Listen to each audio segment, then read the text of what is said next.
Hey guys, welcome to the channel. As you see in the thumbnail, what if Issei was eternal Ultraman and get big harem? Before I start, please do support for more awesome content, and subscribe my channel and like this video. Go support, and follow the ItsEizanAgain for writing that awesome fanfic, and also make sure to comment on this story. Link in the description. Let's start this video. Hi to Issei. This is my name that my beloved parents gave me since I was born on 9th of January. Okay, I really need to stop becoming sarcastic and specific at the same time and all the time. Why the hell would I talk to myself in my head so I can think that I am better than people these days and to cover the fact that I just need a companion? Mentally fucking this shit, I got up from my chair and slid my hands in my pockets, walking out from the noisy classroom which held quite some cancerous people inside. The noisy and edgy kids that plays the handheld device game while screaming loudly and swearing incoherent words. The famous and popular only around school teenagers, don't care whether they're males or females. The gossipers. Most retarded ones. And the self-proclaiming people that think they are cool and awesome, but actually, in my opinion, that I don't shove it in my ass. They are just teens that were traumatized as kids, so they became like that. Disclaim, your flames might work ineffectively on me and my author. Holy crap, I really need to stop speaking these opinions to myself. Fine, as I'll enjoy walking through judgmental people and listening to those barely audible whispers and mocks. Let me tell you a fan-fucking-tastic story about a troubled teenager. I used to be a kind, helpful, cheerful, selfless, and compassionate bimbo at the first year when I entered Co-Academy. Made some friends, met an enemy, studied throughout the whole semester, achieved great results in academic and I'm a virgin and I'll never get a girlfriend. Did I just said that randomly? As I advanced through months and months in my life, I realized being this bimbo only made me as a tool, as a doormat, as a feet wiper. My head being stepped on by people I thought they were nice to me, and I spent my energy and time just for gaining attention. I stopped being that, and looks like some people couldn't accept the fact and always bitched on my face every day when I show no respect for them as something like a Niki or boss. What the fuck, people? I respected you as a classmate. Deal with it, and move on, life walking dead. And that's it, I'm just living my life as a normal troubled teenager without actual friends and only communicates with 2D women on the screen. And I would never ever say I don't like it. I'm living my life cancer-free and relationship-free, all free and better than those horrible people. But it's just that one fact. I still held kindness in my heart. I just need a true friend so I can express this personality to show how honest and true I am in relationships. I don't care if I got a homeless man as a friend, a 7-year-old innocent kid, or an old experienced war veteran. I just need someone so I can become how I used to be, true and kind. Now that's all stardust by now. Getting a friend was like my non-UAL dream. Except when I have this childhood friend of mine. But I don't know where he went off when suddenly his family moved to another place. Best friend indeed. As I walk out of the main front door of the school building, I took a 180-degree scan in front of me, detecting no more people in sight, and then just kept on walking to the place that I wished to go and spend my recess time with it. But just when I stepped foot outside that I could get a good look at the school building, I saw her, standing in front of the class window on the second floor. Her black short hair tied into 2 pigtails gently waves as the breeze flowed through it. Her petite body that could only allow me to see her upper body. I could see her, and she could even see me. Our eyes both met each other for a brief moment. And of course, my life is not a romance anime. The girl averted her gaze immediately after she noticed me gawking at her. No sakura petals at all, and one part of the sky was sunny and one part of it seems it's going to heavily rain. And I was looking at her, staring at her like a creep, possibly scaring her off because I have the looks of a pervert. At least I'm honest at myself. And I didn't mean to peep on those kendo club girls last week just because I found a major crack at the wall of their changing room outside and I generously wanted to patch it up with cement so I can fix it, but by the time I'd brought a steel trowel and a bucket of cement, they thought I was peeping and chased me away and then beat me physically, but what they didn't know was I was hurt mentally. I am a pervert. But I won't even dare to steal a virginity or a first time from people who don't love me or I don't love. WHYYYYYYY. WHYYYYY. Now everyone views me as a perverted retard, and no one will ever wants to become my friend, hell, even a girlfriend. HHHHFUCK. This is why I will never get a fucking girlfriend. Damn me, I hate it. Kya. I immediately stopped screaming to the skies when I heard a yelp beside me. Good grief, you scared me there. Are you okay? I couldn't hide it.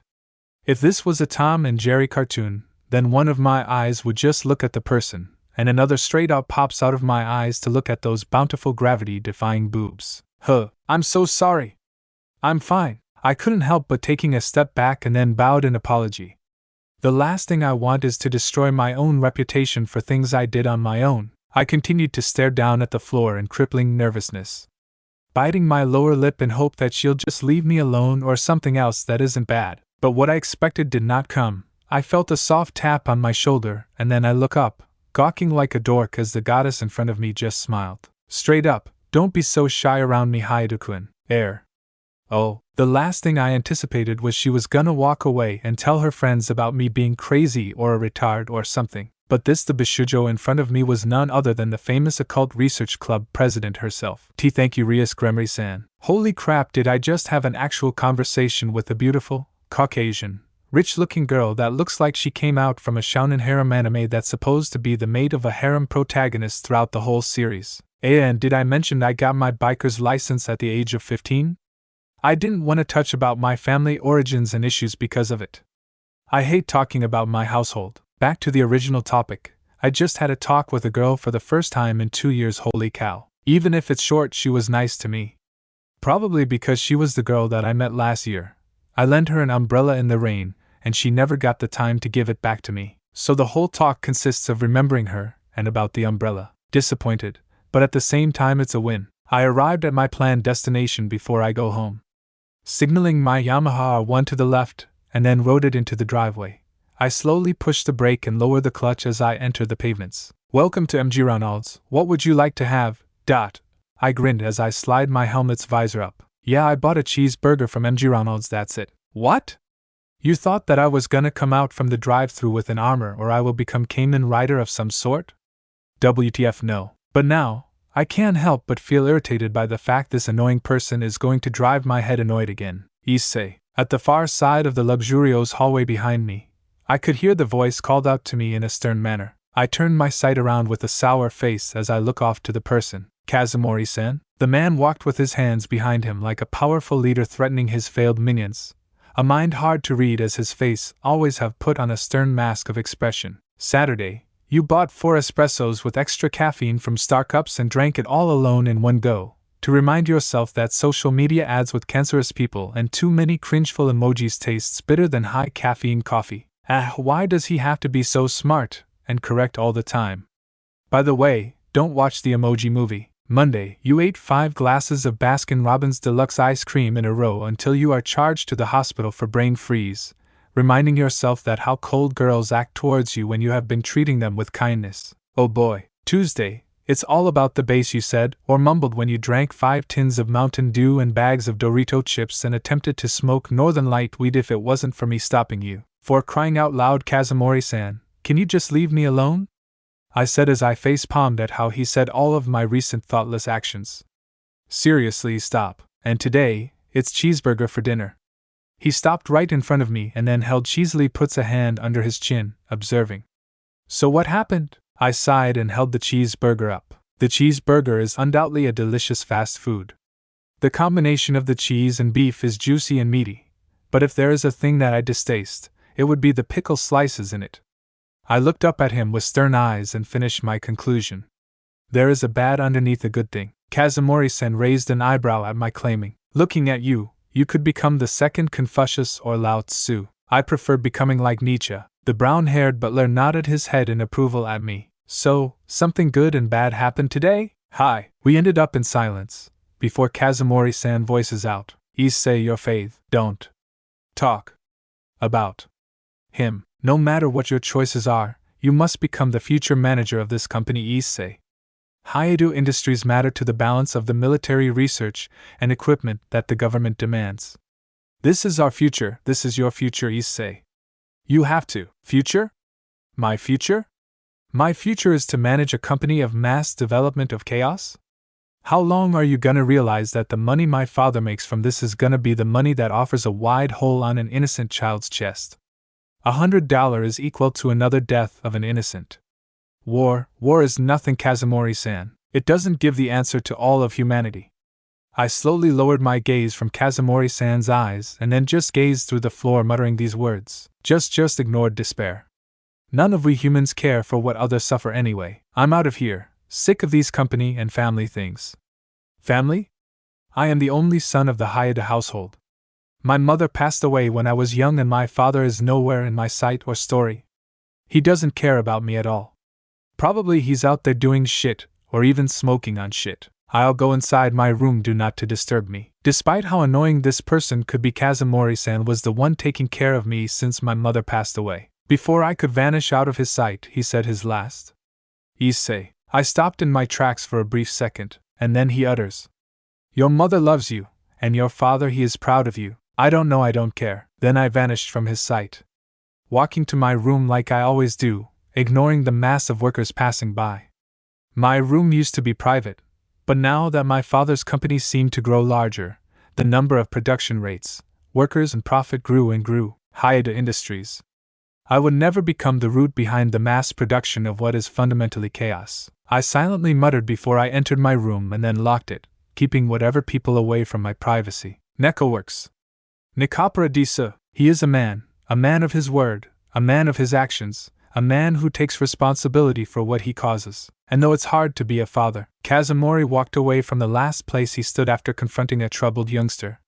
Now, it wasn't the time to worry about what would he deal in his life as an adolescent.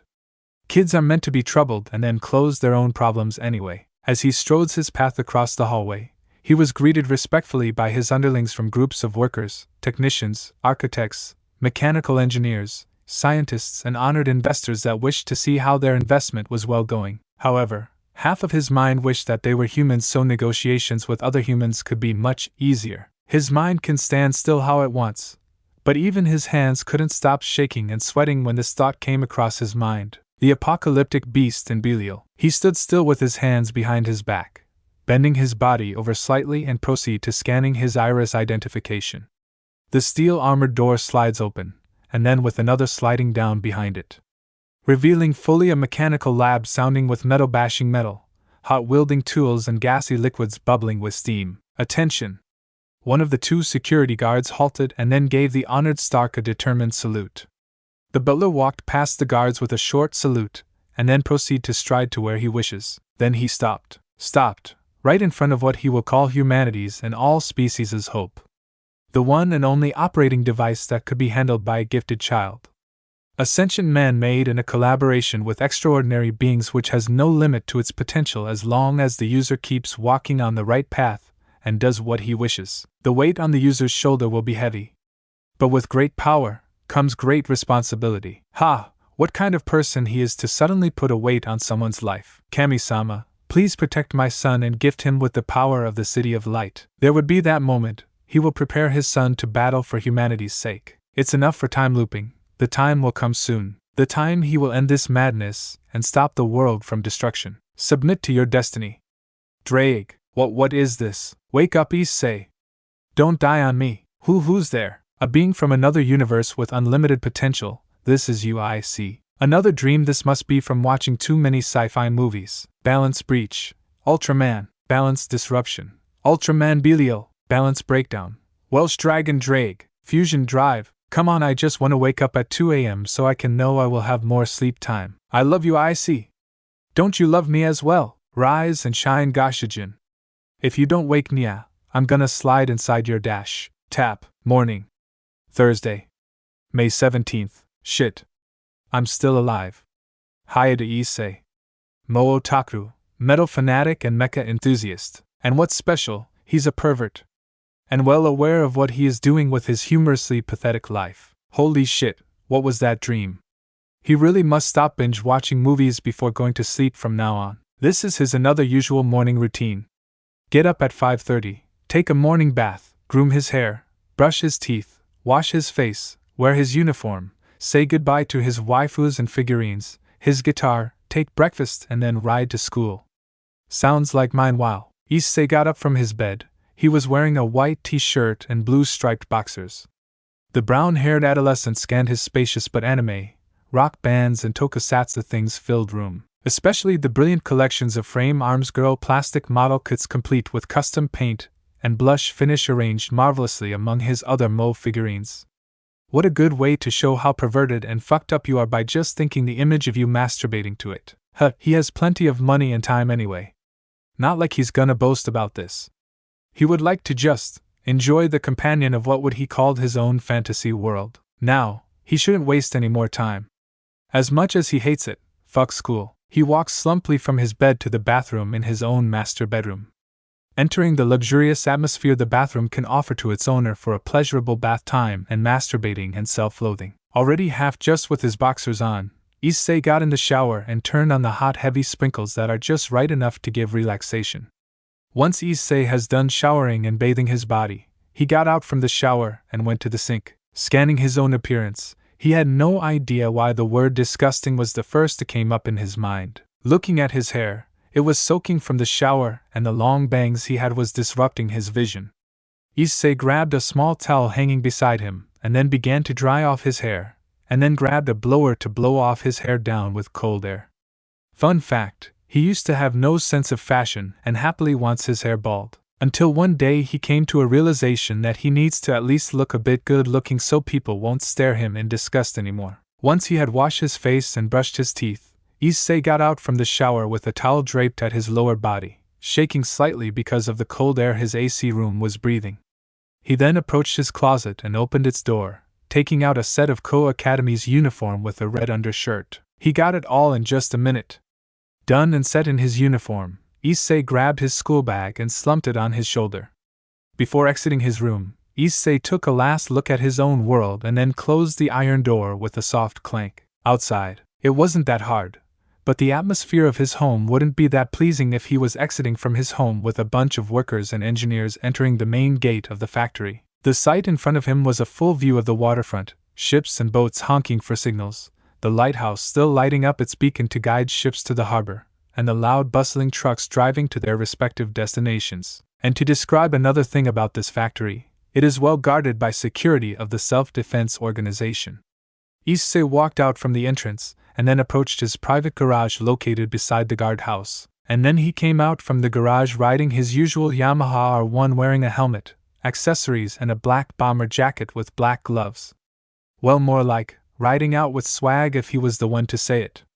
He got his own license at 15, illegally. Now he is 17, he could just give a fuck to the police. Entering the second gear, Issei accelerated his bike out from the main gate with a loud rocketing roar, alarming people that think whoever just rode that bike is an asshole. In his fifth gear, Issei was on high speed at the highway. If there is a list for things he likes, speed was on his fifth. The vibration on his butt, the tunnel effect on his vision, the blaring roar of the custom exhaust, and the G-pressure from the speed, it was like marijuana to him. He shouldn't go on full speed, but he forgot he shouldn't. How unfortunate as the trip from his residence to school only took 10 minutes with the speed he was on. At the school gate, Issei parked his bike at the parking lot. Ignoring the groups of people that he would call failures, mocking Issei just because he rides a superbike to school. Great, as years and ages advance, now people are calling good people what essentially is the opposite of it. Are we walking back to where humanity began? From ape to human to demons? Issei he didn't like it at once. At all. He just stepped foot into the school and the next thing he knew was pairs of eyes looking at him, staring, glaring, mocking and judging. Issei wouldn't blame it on them. He knew he was the one to fuck himself up. Issei walked without any care about the people around him, entering the school building and then moved to his shoe locker. Once he already replaced his shoes and stuffing his gloves and jacket inside the locker. Issei went off when suddenly, his eyes caught sight of a girl in her second year peeking on him. She had brown tea hair with light brown eyes. She has a petite figure, and it was hard to decide if she can be categorized as a loli or a schoolgirl. The girl quickly noticed her disguise was found out, and immediately ran off flustered. What's with that girl? Is she looking at someone else? Issei narrowed his eyes and nervously turned back at where the girl could possibly look at. Another moment where he would call his own phenomena. Because it rarely happens. Oh well, not like this matter is going to stick in his head forever. Issei then went off to his class on the third floor. The brown-haired guy slumped his head on the desk, before placing his arms around it, and he began to wonder in his own thought while waiting for homeroom to begin. At least they had this cold air blowing so it wouldn't be sweaty and hot in this class. But goddamn, there were classmates having conversations and gossiping about these days' scandal and people. He wished that he can create a device that can make people just shut the fuck up, or a machine that can shove people's opinions in their own goddamn rectum. Boy, wasn't sleeping the best solution to fade away all those voices, to forget what matters and let time skip, to let his day become really short, until he felt something being thrown at him. It was a scrunched up paper, and Issei knew it, and who did it. It's just, trying to rise up and be brave wasn't the best idea to him. He tried to ignore it, and then back to drifting in his own dream. But then, the second came, and then the third, the fourth. Issei quickly rose up from his chair and turned around to his back with a fierce hot glare on his face. There were multiple delinquents gathering at the back of the class, smirking and laughing at him with their eyes full of evil and satisfaction of successfully trolling their victim. You threw those papers at me, did you? Glaring off to one of the delinquents, Issei shot his index finger at a guy who had bleached hair and the body of a rugby player. In fact, he was thrice bulkier than Issei. It took some balls for Issei to do it, but Issei was no scaredy cat when someone interrupts him. What are you, nuts? Fix your own brain first, and then come back to see me so I can beat you up, the bitch bully freely said. Until he notices Issei was still glaring at him with full of hate, he got up from his seat and then rose up his chest along with his loyal minions behind him. You wanna pick a fight, kiddo? Come on, let's go to the gym behind so we can see who's stronger, punk. Come. Let's play tough, baby. Issei knew they were just some bunch of kids proclaiming themselves as an affiliation with a gang. But in these situations, where Ddraig vs everybody, he knows when to surrender and when to fight back with his spicy sarcasm. As how much does he hate it, Issei shuts his mouth and then sat back on his chair. Forgetting the bullies who tried to start a fight, Issei was on his own. For crying out loud, his heart was beating like shit when they got up and provoking him. But Issei truly doesn't want to start a fight. When homeroom began, it was maths.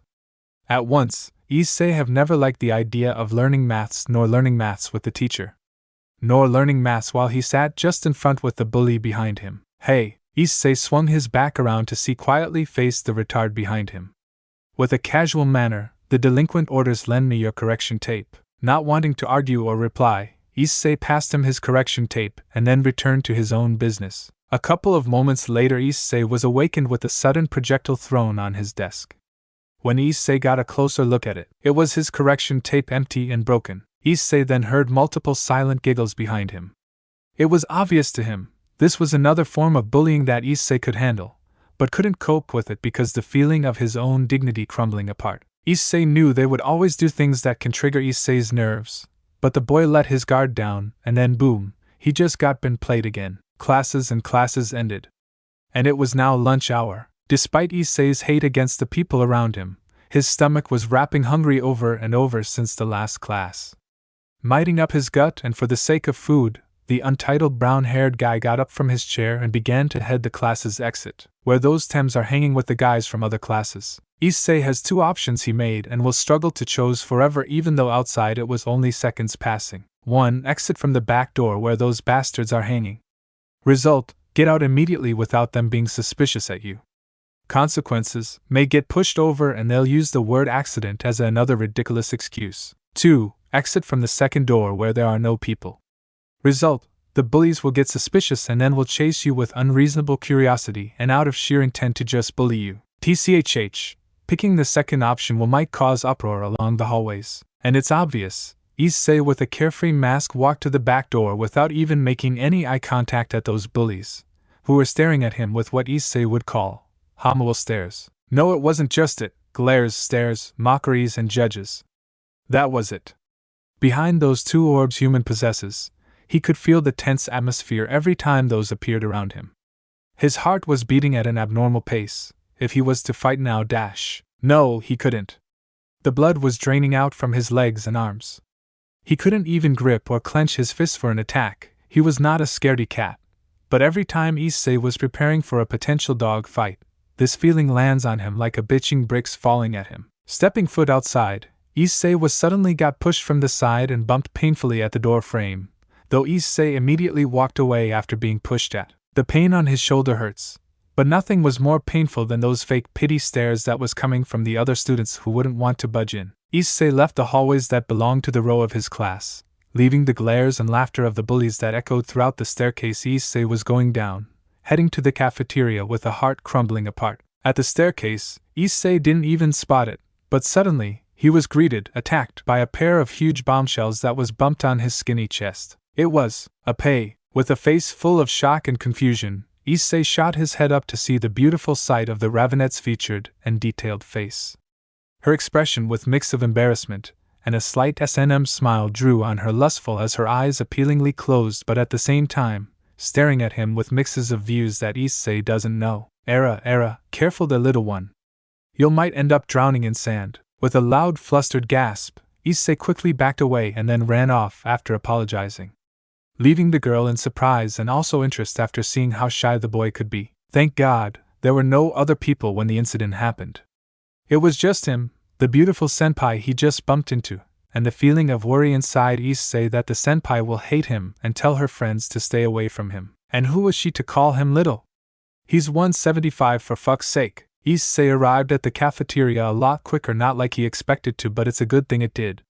The cafeteria was filled with bustling noises from students and the sound of the news channel on the hanging TV at the corner. As Issei lines up at the fairly long waiting line with face masked with a cool expression. Oh wait, no. Who was he kidding? He was fucking sweating due to the people around him.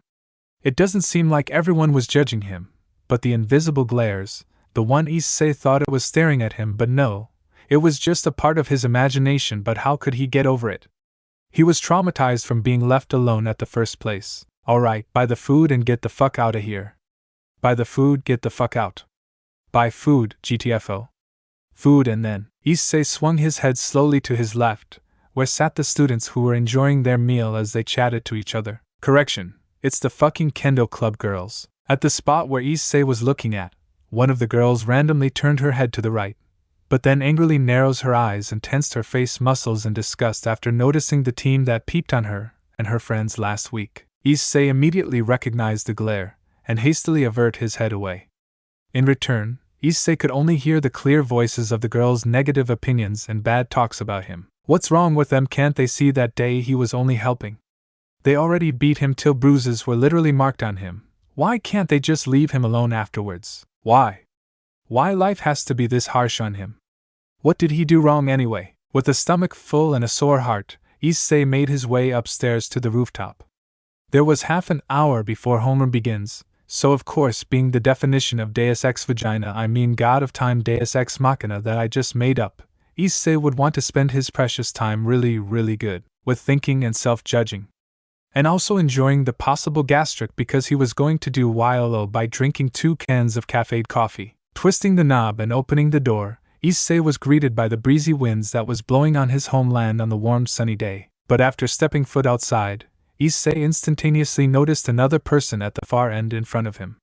She happens to be randomly spacing out on free will, and also, it was the girl from yesterday whom Issei saw. She was looking fine. Issei gotta admit she was at the nearest spot where Issei's dream girlfriend is. However, and of course, Issei caught wind she was one of the popular kids around school. Worship, fanned, and probably have their heads full of egoism. And it might be the best to stay away from it and give up the plan. But he didn't. He heard a sob. The first breaking sob escaped from a despairing person's mouth like the first earthquake hitting a land, and then the tsunami will come. So does silent tears afterwards. It was slow, and obviously it was trying to hold itself back to remain calm and steady. After all, who wants to watch you cry anyway? And who wants to listen to your misery when you're in hard times? It was the very understanding that Issei came to understand and developed a compassion for those who felt that way. They were the only one there. And here's his chance to do it. Issei turned back from the staircase to the girl who was still staring at the blue, hands clamped on her chest and body standing still. The girl should notice by now that a person was walking off to her. She should wipe off the tears right now, but why does she have to care? Who cares for her anyway? All the people around her are absolute fakeness. The definition of fake. The fakes of fake. Worshipping her because the actual intent was trying to get publicity, getting a popular friend to boast about, and trying to get under her skirt. Well, that idea was about to die as Issei was abruptly beside her. The boy was staring at the same blue sky as she did, not making any eye contact at all as the two stood right beside together. Then there was silence. The girl has been holding back the noise escaping her cracking voice as only tears was flowing down on her cheeks. Being the gentleman that he is deeply inside, or that's what Issei would like to think, he was the one to inquire with hope that she won't answer as if she was on an interview. Why are you crying? As cute and short the girl is, she wiped off the flowing tears where the source was her left eye with her sleeve, still not making eye contact nor turning her head to Issei. It's none of your business, the girl answered coldly. Issei knows exactly what was going on. Judging by the past encounter he saw her with her friends and worshippers, he knew that she may lost or got rid of those fake friends, or receiving the ultimate realization that boys was just trying to get under her skirt this whole damn time. Sighing, Issei muttered the keyword he knew how to bait her curiosity. Some people are fake, don't you think? The girl abruptly froze in place. Her eyes stared down for a brief moment before she actually began to catch interest in the title. I too have felt the same way as you. The ironic fate of suddenly becoming alone one day without people wanting you anymore. At first I was devastated, but the second I rise, I swore I will never become a tool ever again. This is life, not an anime or some drama show, Issei said as he wiped his nose with his thumb and then turned his head around to the girl. Now, I'm not the best counselor I can be, but I'm used to listen problems and giving advice. This girl seems innocent. Issei paused for a moment as he dug his hand under his blazer, taking out a can of coffee to be offered. Here, drink this. If you're ready, I would gladly hear to what you have to blurt out, Issei said with a non-creepy smile on his face, offering the coffee in his hand to the girl. Surprisingly, to Issei, the girl momentarily stared at his face before hesitatingly taking the coffee with a small thanks from her. Opening the coffee with a silent hiss and then taking a sip from it, the girl stared down with consideration scribbling all over her face. Should she trust him? No, as how nice does he sound, this guy might be one of the people who only desired for her beauty and appearance. But then, it was worth to relieve the burden from her shoulders if she gets to let everything out. It was the first time Issei seen her this cold and lonely. Usually, Issei saw her as the most bubbly and cheerful around her friends. But it seems, things are different after the tables were turned anyway. Issei, too, took out his own coffee, opening it up and taking a long sip from it before returning to whine out at the blue. Issei was alarmed at the sudden call the girl made. He remained cool as he turns his head to the girl, who was cutely holding the can with her two midget-y hands. Can I trust you? The girl muttered, her pink-red eyes darting at Issei's with obvious glimpse of hope written in her eyes, and then he answered. If you choose to, then you can. He smiled. Not the smile the girl was expecting for. It was godly different than the smile she has ever seen in her whole life. Instantly, she put her honesty on the line, taking a deep long breath, shutting her eyes closed and then began to blurt out everything. I felt betrayed. Today, I was left behind by all of my friends that I thought I could rely on, but I was dead wrong when they all said bad things about me and left me all on my own. And then I came to a realization that everybody just sees me as a person not worth considering as a friend. They just saw me as a tool and someone meant to be toyed. She paused for a moment. She sobbed under her breath as she wiped another one of her tears that escaped her eyes. I don't want to become like that. What have I ever done to receive this kind of treatment?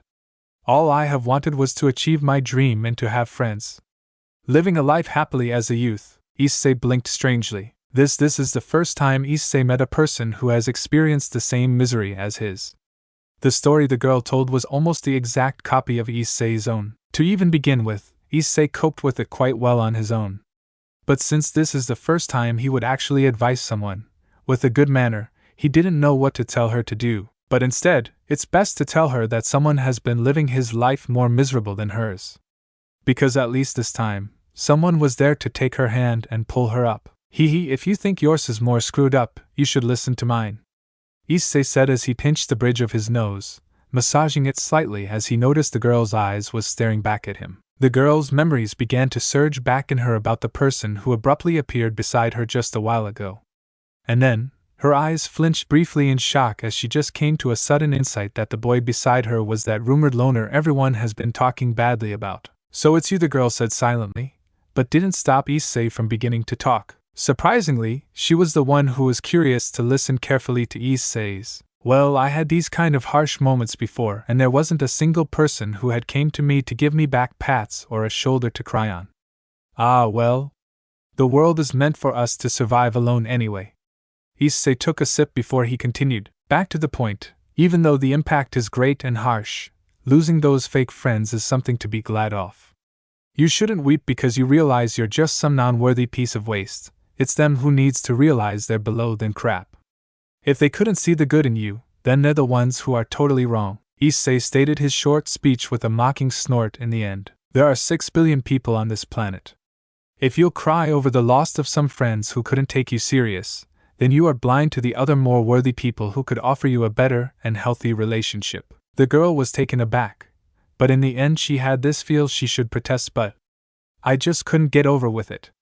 I already felt small, and I feel much more smaller after what happened. And after that, no one ever looked at me the same way again. The girl burst into emotional tears afterwards, crying in front of a total stranger who she didn't care if he sees her like this. I was hurt, and no one came over back to me, so then why am I here with you? The girl widened her eyes in another baffling recognition.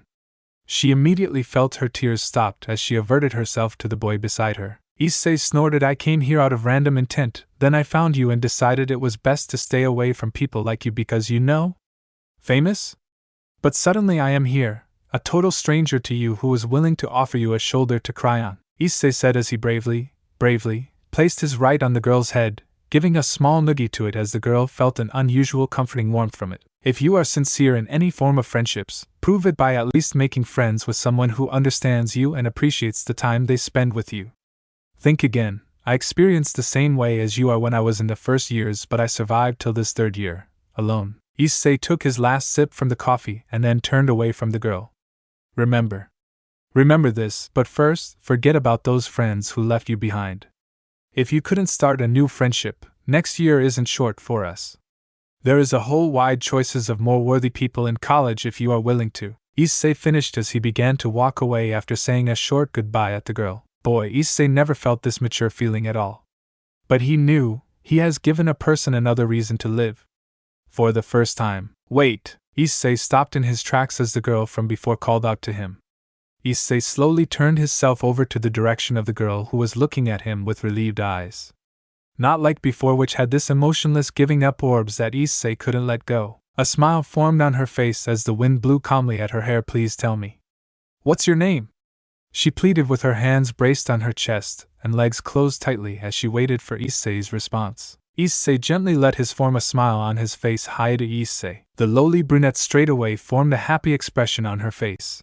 Amazingly, even after Issei knew how she felt during her sudden breakdown. But the one Issei expected, but was shocked to hear was, My name is Nico Yazawa. It's nice to meet you. Nico immediately bent her body down in appreciation towards Issei. Issei was taken aback. Wait, no, holy fuck, did she just, HH. It's nice to meet you too, Yazawa-san. Seeing that not doing so would be awkward, Issei also bent his body to Nico, who was gripping her fist tightly. They both stood properly, and Nico was the one to thank Issei again. Thanks for letting me know how precious I am to myself. Issei snorts as he rubbed the back of his head awkwardly. Now it was nothing. It was my parent who gave me this advice and told me to be my own self. There was silence for a moment, as Issei blinked strangely at the girl who was still darting her eyes at him. But it seems the girl just wanted to say something afterwards. And Issei didn't expect a whole new level of invitation to him. Can we meet here again? Tomorrow, during lunch, Issei stared shockingly, and then he realized he couldn't just reject the invitation. Of course, I'll see you tomorrow, Issei said as he walked away with a hum, moving towards the staircase with perfect posture of calmness as he took step to the door, and then he closed it. Issei didn't realize until now that his heart was beating as hell when the girl first acted like she was going to confess the 3 holy words to him. It was as if, god damn it, that girl was abnormally cute. Issei collapsed as he leaned on the wall as a support, beginning to maintain his breath as possible to avoid him from fainting. Did he just started the beginning of a beautiful relationship? Later that day, everyone, except Nico, noticed the bubbly aura around Issei running around the whole school happily. The next day, now he fucking gets it. And the why behind the reason she was left behind by her club mates. And then I just told that they're doing choreography wrong. Some of them are not. To begin with, Do not even start the topic when Issei came here like they promised, and suddenly the girl out of nowhere jumped in like a ninja and said Nico, at him. So basically, she really did got left behind by those fake friends of hers. But he didn't expect it to hear that she also lost her club members that day. Then, Issei came to hear that she, the girl, Nico created an idol club by herself and some recruited members. However, the reason why her clubmates left the club was Nico's setting and preference was too damn high. Of course no one would enjoy the idea of being controlled and told to what to do to yourself. Nico never felt so angry that day. Nico eventually chased them away out. What a bunch of failures. Then one of them sighed. Boy, she recovered quickly. As much as how Issei pities her because the loss of her friends, he pities her much more because of being this abrasive, at least in a way because she was new to this. One by one of her team members gave up on her because Nico's goal to become an idol was too much for them, and they couldn't keep up with her skills. Did he made the right choice? Or he picked the wrong person? Though if Issei is going to start a friendship between her, then he has to stick with her for a while. She may look innocent, and he was going to be honest here, some part of her was actually shit, Issei's gotta admit it. And also, she's still innocent. She's loud, way too bubbly, abrasive, a bit autistic and childish. And that's cute, because her alternate part was more caring, kind, lovely and a heart warmer. At least she's way more different than those girls who fake their friendship. She deserved people better than them. Hey, I see. Are you listening? Yeah? Nico narrowed her eyes as she puffed out her pinkish cheeks. Nico can't believe you're the same person who Nico saw yesterday. Issei raised a brow at the claiming. And why would that be? The brunette TSK Kate. Because the one Nico met yesterday came to her like a noble knight. Coming to me like Nico was a princess destined to be saved to claim the title and honor the knight dreamt. Wait, she saw him in that way. That's sweet of you. No one ever said something like that to me. Issei blushed as he scratched his cheek in embarrassment. Nope, now that's all destroyed when I knew you weren't paying attention to me. Grrrgg this girl. A demo. I shouldn't be playing around for a moment right now. Nico should start recruiting members, or Nico would never achieve her dream to become an idol. The lowly brunette gripped her cheeks as she freaked out her brains when the blood begins to drain out from her head. Speaking about her dream to become an idol, she ain't gonna reach it if she keep rolling her way like this. I'll be honest here, you're not going anywhere if you keep your bars that high.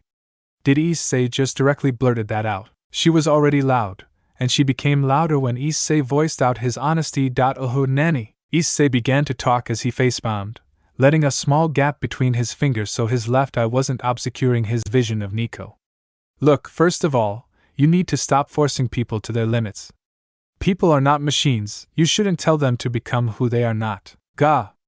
It hit Nico like 1,000 red bricks falling on her. If that wasn't enough, trust me, I'm an engineer and gray bricks weigh heavier than red bricks. Then, stop acting really autistic. Childish is okay, but people aren't going to take you serious if you act really weird around. Gay. Then it comes, gray bricks.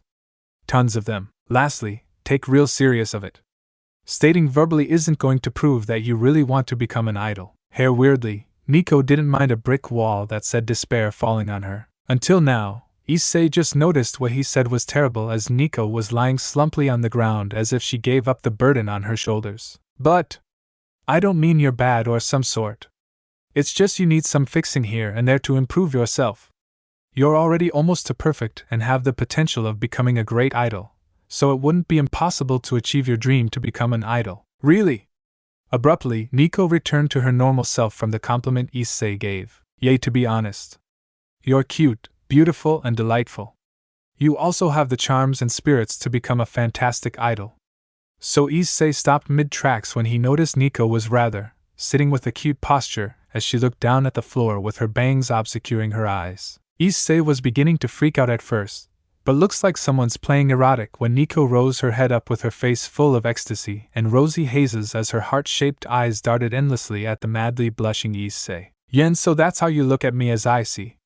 If you keep staring at me like that, Nico is gonna dong, as smoke rapidly hissed out from the place where Issei karate chopped on Nico's head. Oh wait, Issei's scream speaks for itself. Oh www. Issei took his own right hand and hastily blew it as pain keeps stinging on what possibly is his torn muscle finger. They really didn't call you thick-skulled for nothing. Ouch, ouch, ouch, ouch. Moo, what was that for? Even though it doesn't hurt, it's still rude to hit a girl like that. Don't you know ladies are the most fragile beings men has to take knowledge of? Nico said as she puffed her cheeks with both of her hands on her waist. Issei's cried baby in pain expression immediately replaced with a stern, narrowing glare. Hentai arrow girl. Virginity isn't just that undisturbed hymen down there, but your face expression and personality traits. Next time, don't go showing that kind of face to others. If it wasn't me, you're already raped at this point, Nico hummed as she considered the powerful advice from your right. And actually, do I look weird somewhere? She continuously hummed as she observed some parts of her body. You look fine, except for the thick skull you got there. No! Like maybe my chest is too small? Maybe my butt is too flat?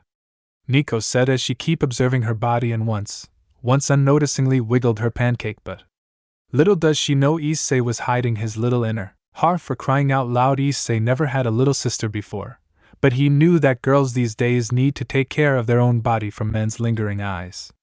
For God's sake, it's an orat for a reason, Issei thought as he pinched the bridge of his nose. Look, Nico, sometimes the beauty you have, the seduction traits you possess, and the cuteness you pride of doesn't matter. All that matters is how the inside is beautiful. Issei somehow felt really like punching himself for saying that. He's such a hypocrite. Besides that, you must take care of your image and body from the eyes of men. Don't make yourself be that cheap jewel in a $2 store. Become that expensive and rare gem that people need to sweat and bleed for to get it. Issei resolved his advice with a snort. Besides, most men wants the original these days. Not second-hands. Wait a minute, you're just playing Nissan around me, am I right? Nico began to tap her foot repeatedly as she crossed her arms under her flat as pancake flat chest. Issei raised a brow. Well, if that's what you'd like to object, then I'm glad I could be your Oni-chan. Oh, and Oni-san sounds like a car. I don't really like it. An Oni-chan only wanting to keep his amuto for himself. But I actually like the idea of it. You can take care of me, wash my clothes for me, carry my bags for me, cook for me, become my slave and, Aeawan, that's not gonna happen. Take care of yourself, you're entering the door to adulthood for freak's sake. Issei twitched his mouth into a threatening grin. TCHH spoiler. And all I ever wanted was a big brother. But looks like I took the role as an Oni-chan. Nico said as she moved to where Issei was and sat beside him, taking the sight of the blue sky afterwards. Issei turned his gaze to the girl beside him, taking a sudden interest at the sudden topic about the Oni-chan thing. Since they haven't known each other's family background yet. Right, a big sister? Issei stared weirdly at the self-proclaimed idol with a shit-eating grin. You! He snorted again. Are you kidding me? Issei was stopped from further questions as Nico pressed her index finger on Issei's rather sarcastic fat mouth. I know, it's hard to believe since I look too young to be 17. Quite harsh, Issei had to admit it. But in the other side, that's just another of her charms. Seriously, how did our talk even get here? Nico questioned as she pulled away her finger from Issei. Or is it just me? Seemingly that the question is so new to him. Issei didn't know at all. I don't know, Nico-san, I never had talked to someone for this long. It's a matter that Nico couldn't afford to not respond. Since, it's so pitying that Issei had survived till his 3rd year all alone despite the nice traits he has that people around him hadn't dig out. Though of course, someone just experienced the same ironic fate as well, at least you weren't surrounded by a bunch of two-faces before. She said dryly, even purposely said it. Oh wait, we did? A smile twitched on her face. Yeah, they both said as they stared into the same endless sky. Enjoying the silence before Nico randomly voiced out, Hey, Issei turned his head to her. Best friends? Nico said as she outstretched her fist at Issei, gesturing a waiting bro fist from Issei. Issei raised a brow and also his consideration. First of all, he thought this girl was only looking for plain talking to him, but suddenly they ended up here, this close. Secondly, it's a girl. Third, it's an autistic girl. And fourth, she's cute, sincere, and why not? Plus, they both ended up on the same road. Issei let out a dry laugh, before reached his fist to Nico's and then best friends. Nico and Issei both let out a fun and awkward smile, before they collided their fists and falalala. It's official then? Last one to the cafeteria is a chicken. Aya and the girl began to release her real funny nature, thousands of years ago. Unknown. From light comes darkness, from darkness comes light. Don't get it wrong, this isn't Warcraft, I just borrowed its quote. Several millennia ago there was a battle. A long, legendary and bloody war between two sentient beings, light, dark. It was said dark wasn't an opposing being of light. Dark was light before one day that dark desired more than ever. It wanted light, more than light, and that is fame, power, and the will to protect whoever and whatever it wishes. He thought he was doing the right thing. How dead wrong he was when he didn't realize he was overconsumed by greed. However, dark couldn't achieve its desired power, and was driven sick by its burning and forbidden halo. He was immediately banished forever by its people, cursed and condemned to forever live in the darkness alone.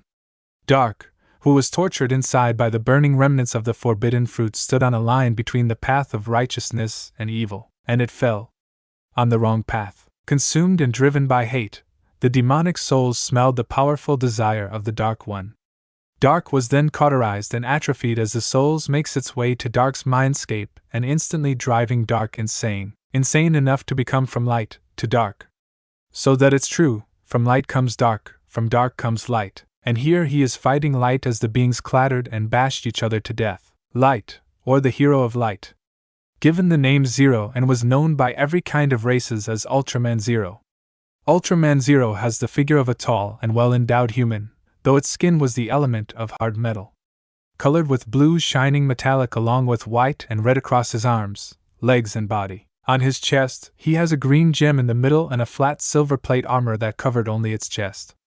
Its head features resembled closely to its father, Ultra 7, only this time it has two peculiar shaped horns that could be utilized in battle as dual blades, boomerangs, a glaive, and when in the right moment, it could be assembled on Zero's chest to fire its last resort. Belial. Ultraman Belial, the prime nemesis of light. The creature has a similar figure as humans does, though Belial has a small hump on its back.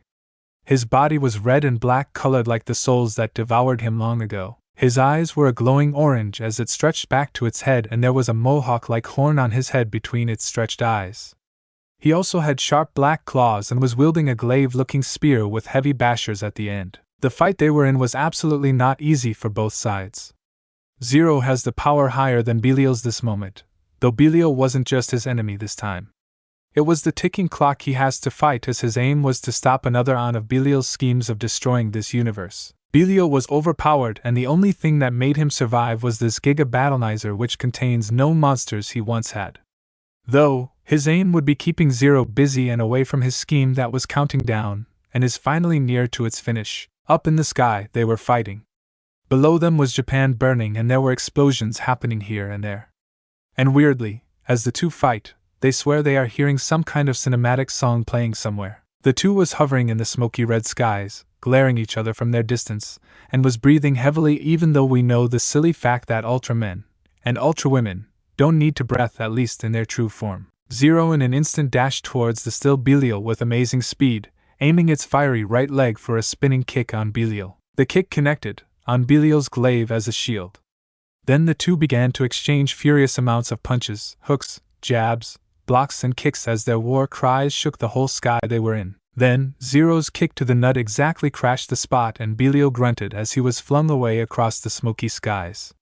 The Dark One immediately got into its stance and swung his vision on Zero, only to find the blue warrior missing within its sight. In swift, self-instinct motion, Belial swung his body around and backed off as two glimpses of shining silver afterimages flashed before his very eyes, luckily evading what seems to be Zero's signature move, the Zero Sluggers inherited by his legendary father. Belial, in a mad sensation of ferocity and frustration, turned his body around and gunned his eye towards a blue figure hovering a few meters above him as the two sluggers returned sharply on his head to where it is kept. Groaning with frustration and impatient, Belial aimed the glaive's end towards Zero and fired a thunderous beam, roaring its way to Zero in a zigzag motion to obliterate whatever stood motionless in its path. Zero gasped and gracefully evaded the ray by moving to the side, though when Belial knew the hit would miss, the dark half-Ultraman half-Kaiju continues to rain its fiery light of devastating beams. Zero kept on evading it with his swift flying dashes and was getting closer and closer towards Belial, and until the distance was right, Zero jerked his left arm backwards and his right arm crossed on his chest. firing a green beam of laser from the small gem on his forehead that caused Belial to be pushed away downwards towards the surface as Zero continuously fired his lamp beam. Belial fell onto the ground harshly as Zero lands gracefully on the burning city, towering every building with his natural Ultraman size. TCHH, killing you at once won't bring back the life on Earth, so stop this at once. Belial! Commanded Zero, who was glaring daggers at Belial as he maintained his fighting stance. Instead of bowing to the hero after seeing how strong it is, Belial laughed. Horribly you, Dash. You think this is the end, Zero? Tell me, why should I surrender when I have my soldiers already around you? Belial mocked, as he stood up from the rubbles of the destroyed building. Zero cursed, looking around him as he spotted 6 Darklops Zeros approaching as they surround him from the foggy smoke. Fuck this shit, and he's gotta admit these Darklops are copying his style. The first Darklops dashed towards Zero from behind, plotting a sneak attack as it jerked its arm backwards to throw a right hook until Zero caught the coming fist by simply raising his arm. Because as how much a noble hero he is, Zero is basically a troubled immature teenager. Even if he is 5,900 years old. So frustration can get him at the best anyway. Zero grabbed the arm with both of his hands and twists it by swiftly moving to the Darklop's back once. Upon a time, Zero threw away the Darklops by kicking it towards the other 2 that was coming for him, knocking out all 3 of the Darklops for a moment. The evilest things like you got straight up abandoned. The incoming second rushed to Zero with its slugger both in hands, aiming to slice him straight away. You let some monsters to hold your ass and they fucked up all of your kingdom. In a swift gesture, Zero caught the edge of the slugger with his hands, clasping it in place away from his face. With the other slugger in hand, the Darklops swings its left arm towards Zero while Zero was occupied. Zero managed to evade the incoming strike by ducking. After quickly kicking the Darklops away, Zero fired his lamp beam on the Darklops for a quite few seconds before the Darklops exploded instantly from the devastating green laser. Maybe you could just build a candy store, but your mom inside your head says no.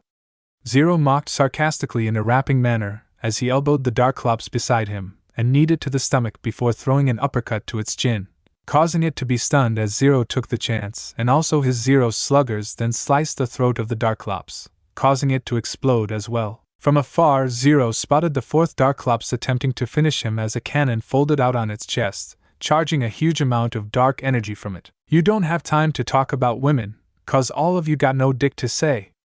Zero once again grunted as he extended his left arm and jerked his right arm to the back. Wide Zero shot.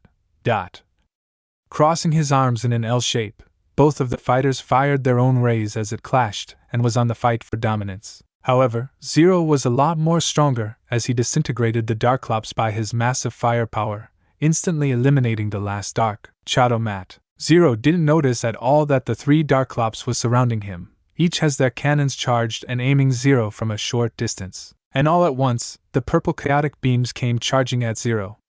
In an instant, Zero leaped up above the sky and evaded the beams that had ceased its fire from missing its target. We know Ultraman can't actually grin, but for Zero, there was a mad, satisfying grin behind his face as Zero placed his hands on his Zero sluggers that was glowing in gold, hovering in the sky like a sun as he arched his back and raised his knees like a baseball player ready to hurl a huge amount of chaos. So you wrap that black arm around Bolton and then go dash. And Zero is not happy with how the Darklops keep messing with his handsome face, violating his copyright face and all. Far. And this bullshit ends now. Away! With that, Zero hurled the sluggers downwards towards the 3 Darklops. The flashy silver boomerangs hurled and zapped around the motionless Darklops for a few seconds, before returning to its owner that has already landed on the ground. Zero looked away from all the 3 Darklops that were suffocating, ready to go in a mechanical mess off eruption. Why? Because badass heroes doesn't look at explosions, and kids don't ever try this at home. Kaboom! All of the 3 Darklops exploded in messy fireworks, celebrating another win for Zero as the bright white and orange explosion barely shook Zero. Gah! Abruptly, Zero was jolted away and crashed through some burning buildings before he came to a stop. The green gem on Zero's chest flickered between its original color and red, showing the sign that his time is almost running out. From a distance, Belial was laughing as he approached Zero with the Giga Battlenizer aiming at him. How amusing. But I'm afraid your time is up and my countdown has just finished. Belial continues to laugh and gazed up towards the sky. Zero, who was struggling to get up, darted his eye to where Belial was looking at, and his eyes widened as he witnessed what he will say the most terrifying thing he has ever seen. Belial laughed with a sinister tone as the sky above him turned black and a portal of thunderous clouds opened through it.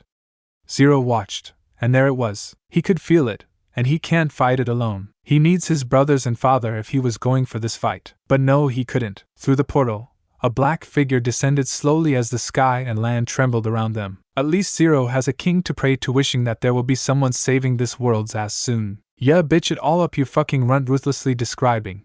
Issei was mouth raping a vending machine. Present. Co-Academy. Afternoon lunch. Screw this. The vending machine has been rejecting his note like almost a dozen times until it finally accepts it. And it somehow feels like Issei was mouth raping it after some numerous forcing on that annoying thing. The said teen bent down to get his drink, popping up its aluminium lid with a satisfying hiss, and walked away as he strolled past some students that he wouldn't care about their random drabblings anyway. First of, this is not a Disney movie where those Disney things will dance around together with their friends as they sing shit about how great their life is. Hello, I am a yellow talking ball with hands, legs, and so many cringy emotions. Kill me. Okay, serious Issei, serious. As days and days go by, so does Issei's and Nico's fantastic and unique friendship. By unique I mean, one part they would exchange middle fingers, and the next they both would ask if one of them has already eaten or no. Pretty heartening, since they both ended at a road where they both accidentally came to and then began to look after each other. It wasn't long though. They usually meet just at the rooftop during lunch. It's wise to keep their friendship hidden from all the students around here. Unless they'd like to enjoy the idea of people making bad rumors about them. Meeting at the rooftop daily, they spent their time talking about things, doing things, and thinking about things. Surprisingly, they share the same opinions, and fortunately for Issei, Nico was anything but those he listed as his mental enemies. To Issei, Nico was already precious. So precious to him that he is already at the level where he would take any step to keep their friendship sailing. Things did change quite drastically for Issei's life ever since Nico took her abrupt role in being a part of Issei's boring life. Issei had to admit, his expression has taken the form of a more and better cool look than the dead, emotionless, antisocial otaku he had been before. He mingled more, he expressed his thoughts more to people around him, he has constantly been showing better smile faces, and he came to a thought that, not all people are bad. Issei has to thank Nico for everything that changed in him. Even though the friendship was mutual at the beginning, it turns out very well, and the two became more friendly and open to each other every time they meet on the roof. And the food that she cooked, dear God, he never felt more healed than ever every time he took a bite of Nico's delicious bento that was unbelievably made by her own two hands and sincere heart. Issei was never going to buy the bento at cafeteria again with Nico's handmade special bento around town. Though she does act rude sometimes, but he doesn't care even a bit because he knew Nico would alter her mood the second she would unleash a cutesy of sarcastic rage that would die down in seconds.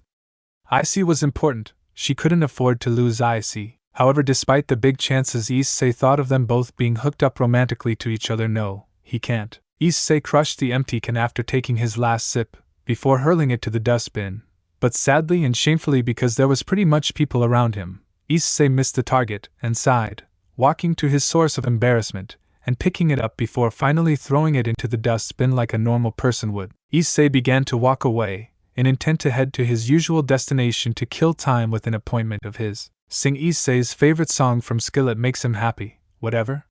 But Issei will never ever in any years would think about him being the perfect man for that girl. Even other girls. It's ironic since how Issei loves the 2D images of Nikapura or other animated girls stuck in his head. A quality man, it is said to be the dominant and responsible kind for the female race. One should take care, show affection, nurture, love, and protect the female at all costs. Being the dominant on the female as well as show loyalty and love to each other. One should fail, both parties will fall apart and hearts will broken or even souls. Hey, if Issei was the one to play this game, he would just mess up a person's life. So the answer will be always no. He did said once that there are 6 billion people around the world and there are betters than him, and overthinking. Overthinking is the temporary condition when one dives in emotionally into his/her thoughts and reflects everything negative about oneself, causing them to unconsciously feel depressed or the surging feeling of self-hatred because of the past mistake or present decisions that they regret of doing. Might not affect others, but would absolutely drop a bomb of emotional hatred when the overthinker breaks. Or that is how Issei would like to define it, and he really should stop doing it. His real intentions is now Nico. No, not Nico, but how he would like to do a favor for her. He heard about all the drabbles of her wanting to become an idol, but he isn't sure if she could really achieve it all by herself in her condition right now, at least. Okay, he has to admit it. His intention now almost sounds like a Disney character that would like to innocently correct things but ended up fucking it all up.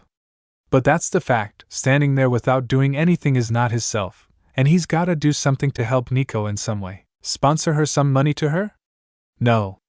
That will sound like Issei was expecting a host service from her, writing lyrics and compose songs from her. Yeah, he can do that. He's talented in all sorts of band instruments.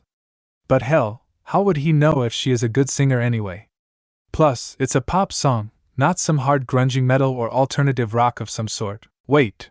Her aim was to create a group idol, so sponsoring, writing lyrics and composing is a good idea in many ways. All thoughts about the idol thing vanished away when Issei froze in front of the door to the rooftop.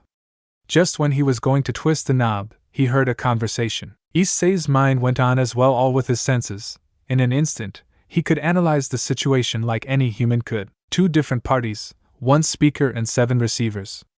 The speaker was Nico, and obviously, her tone was pleading and shaking. The 7 sounds like nothing. They were a group of females that wasn't a possible threat. Issei slowly twisted the knob, opening the door ajar slightly to stick his head out. And there, he spotted at his 9 o'clock, and he could hear them clearly now. But we agreed. You said that I only have to spend a week around him and then all of you will rejoin my club, Nico said in frustration, arguing to the 7 females present in front of her. Issei spontaneously froze, feeling a cold spike of ice approaching his chest when Nico mentioned the word him might be Issei himself. The girl in the middle of the group, who was clearly the leader of the group, spoke up loudly with a grin on her face. No, I said that you will stick around with him and fake the friendship you have with him. Not actually befriending with him. Yeah. Prove that you don't like that sick bastard. Prove it. Where is your dignity? Don't you remember that guy is just a perverted loser? The uproar from the opposite group continued as Nico was tensing up, clenching her fist while Issei was still frozen there as he awaited for Nico's answer. Shut up. The noise broke. Nico stood still as the group looked at her shockingly, as well as Issei, who has mind filled with so many questions. Like, could it be true that their friendship was fake and Nico was acting the whole time, or did she really meant everything good she has said to him? All of you, she grimaced before raising her head up with a shit-eating grin written on her face. All of you are silly retards. Why do you think that I'd ever gonna get hooked with that loser anyway? Her gaze was cold, as if she didn't care about the person anymore. The group looked odd and unconvinced with what Nico said there for a moment, until they seemingly have approval on their faces as they smiled. Good, then we'll drop by your clubroom tomorrow and also dash. The leader paused as she stared at the figure who was far behind Nico, as it has been suspiciously long for someone to stare what is behind her. Nico turned her back around only to meet the gaze of the person she acted beside all along. Issei was heartbroken. He froze in place as she stared at Nico with grief and sadness. Though, he didn't need anyone's pity at all. Nico returned her own unfriendly gaze towards Issei, saying nothing as her cold and heartless gaze spiked through Issei like a cold blade. Nico averted her look away from Issei, trying to act she doesn't care about him at all as she led her new team towards the stairways, ignoring the random person they perceived as both parties said nothing at all. Nico didn't set her eyes on Issei at all. Instead, the group walked into the flight of staircase and left a baffled Issei alone on his own. The doors shut silently. And so does Issei's mouth. Sigh. All of this was predicted by Issei all along. Of course, she didn't appear randomly in Issei's life without her wanting something. Humans are all the same anyway. Issei didn't mind, though. If anything, he was the one who was so foolish at the first place. Issei moved towards the railing, staring down at the ground below as his mind was filled with random thoughts about what just happened. He chuckled silently. So what he is going to get tonight? Maybe some random cuisine or anything. Maybe just finally enjoy a dinner with Kazumori-san or the people he knew at the factory. Wait, or maybe he could drink poison. Liquid mercury? Probably. How about bleach? That's a good idea. Suddenly, he felt something warm escaping his left eye. Curious, he placed a hand on his left cheek, only to come to the realization that he was crying for the first time in 2 years. Issei stared back up at the sky, He smiled as he remembered he should be who he just is. Who was he joking? He still wants to live and complete every eroges he hasn't played yet. A heart was broken that day, a fake friendship sank down to the sea, and a fake pal was chased away. It's agonizing, but for Hayate Issei, he kept on moving towards life. Things happened at school weirdly for that boy. As usual though, Kazumori raised his brows at the sight of seeing the half-socialist half-hikikomori walking down the corridor with lumped shoulders but with a poker face and squinted eyes gazing at nothing. The troubled teen found his way blocked by a large man with a butler suit standing in front of him with a casual look, though looking down at him as if he was something weird that came by. Kazumori-san, so what's the commotion today? You look tired AF. Kazumori scoffed. That would be my line, Hayate Issei, and you know that. Snorting, Issei kept on walking as he moves past the butler. Haha. Whatever. See you later, alligator. And the trolling butler isn't done yet. Did you broke up with your girl today? Issei choked on his own breath for a moment, literally, before he swung his head around with his face red and expression glaring daggers at him as his mouth was opening and closing with the struggle of even trying to retort the troll in front of him. After all these fucking years of taking care of him, isn't he supposed to know how sensitive is Issei to the subject romantic relationship? He fucking should know by now that it disgusts Issei to a level that he should not date a girl at this age. Under the butler's forest-like beard and stash, he let a satisfying grin as he averted and walked away from Issei. I just thought your mind changed throughout these years. Carry on, kid. And just giving a single wave from behind. Screw you too, Kazumori-san, screw you too. With that, Issei dashed away from the scene as he quickly found his room and then entered it like a storm rushing down. But he's glad that the latter didn't have to know about the truth anyway. Rise and shine, Oniai-chan. If you don't wake up, then Kai-chan will just dash. Tap. Why? Why am I still alive, God? His eyes opened. And so does his big sarcastic fat mouth. Ah, screw this, can you just for once stay still, Morningwood? Issei squinted his eyes at his clothed thing, before putting into its dormant state by thinking about something really disgusting. And speaking about disgusting, and he told his own self to please stop thinking about that girl. You were not a lover to her, she didn't meant to be your friend, and you don't need to grieve about some stupid broken friendship. You're happy becoming alone anyway. Issei then turns his eyes on the curtains of his window, seeing that the sunlight was beginning to rise from the horizon. It's just like those normal days. These are basically Issei's standard operation procedure to keep yourself breathing and away from fucktards. The rules are simple. Don't give a fuck, don't look at a fuck, and don't fuck up these rules. Waking up, check. Confirming you are alive. Fortunately, check. Argue to yourself about how tired you are. That is a check. Fight off the superior matter called by the name of laziness, a cheek. Bath, self-loathe, wear overpriced uniform, the guitar, praise the pay, all size and colors, say hi to workers, ride to school, enter class dash. Check. And also, confirming that the girl from before who he heard was called Kayakin by her friend who does that Naya thing has been stalking at him again. Check. Kayakin is spying at him again.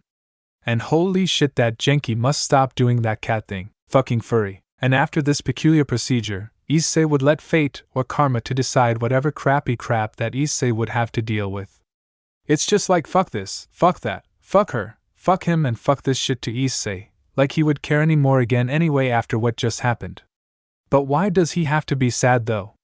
It's Friday for freak's sake. That is until he found this random girl occupying his usual spot at the rooftop, with only the two of them alone. Issei thought she was normal for once, until he looked at her doing push-ups with a face hardly trying to smile.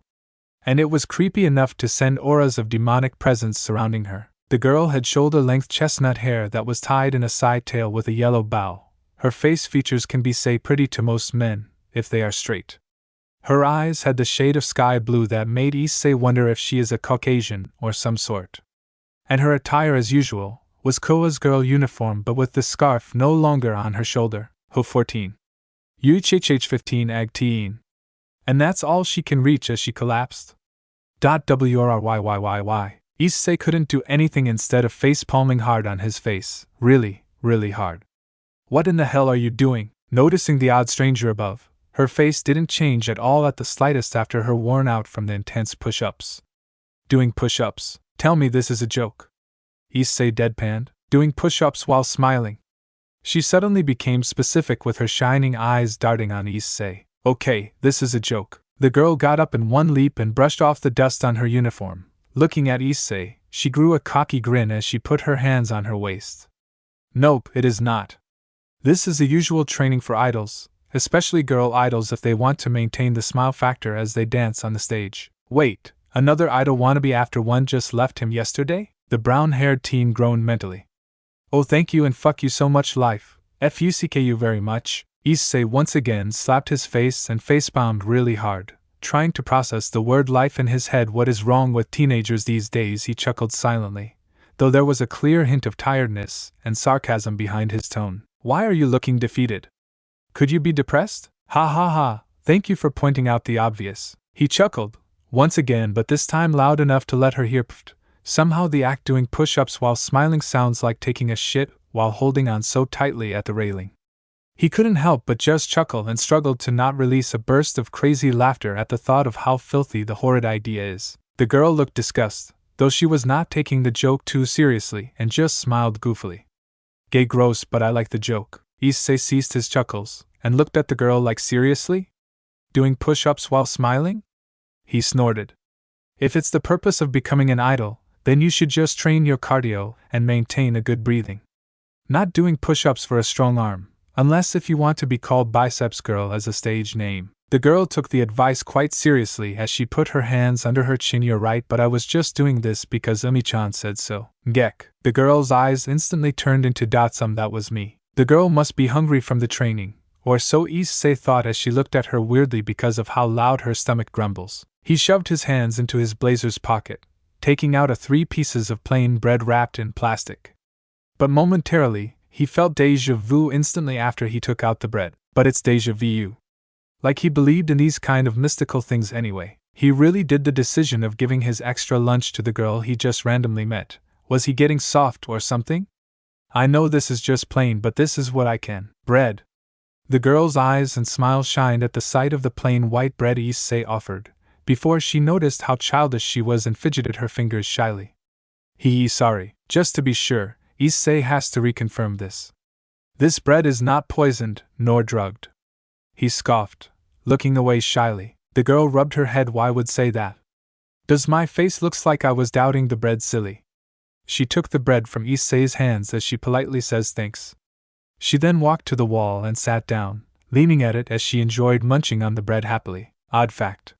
He always said that he doesn't care, but it seems his guard was down once again with the assistance of his inner kindness. Feeling this weird nuisance of even being with someone glamour like this girl, Issei guessed he should leave by now. I'll guess I should be on my way. His face suddenly heated up as he felt a soft and small thing wrapping his right hand.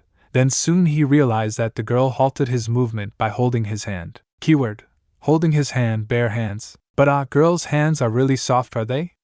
Feels like Issei wants to squeeze it, pull her into a hug and just protect the owner of the hand because of being so soft and fragile. Waif was Yuri Mainf. She couldn't speak properly, since she was still munching on the bun. Excuse him, what? She should really let go of his hand now, or his face would burn up soon. The girl munched the bread for a moment, before swallowing the load and then voiced out, "What's your name?" Cheerily, she looked at Issei. Her blue innocent eyes striked right into Issei, as if her blue gaze just cleared away Issei's gray clouds and make his day and sky blue. Wait, what's your name? Memories about her in the past week came flashing in his mind, but he shouldn't really care about it anymore. Hesitatingly, or he was actually happy about it, Issei responded finally. Issei hi to Issei. The girl's smile widened, then she gave hers Kosaka Anoka. Nice to meet you. Issei's emotion was casual as always, though he holds a good perspective at this girl for now. Right, then I'll head down now, Issei said as he let go of the hand that was holding him for quite a while, but he suddenly missed the feeling of holding a girl for the first time. Bye-bye. The girl waved at him despite the reality that they weren't that far. Issei left the scene and normally went downstairs, hoping that anything won't go awkward in some way. But the real problem starts here, in class. So basically, the reference of J0 plus JO. Issei averted his gaze away from the teacher. The class is quite boring, but the topic is interesting and he has already read all of it. Plus, the topic was quite high. Behind the small casement window at the sliding door, there was Anoka, pressing her face on the glass as she waved at Issei constantly. It freaked Issei in some way. Did she follow him? P. lessons. Issei ran off on the track as he made a quick head start enough to cut some students, continuing to dash as he made his way at the 5th spot. If he is focused enough, maintaining and having a proper breathing and also avoid distraction. Go Issei-senpai! Go! Go! Go! And again, Anoka is always there to freak the living crap out of Issei as she cheered him from behind the trees.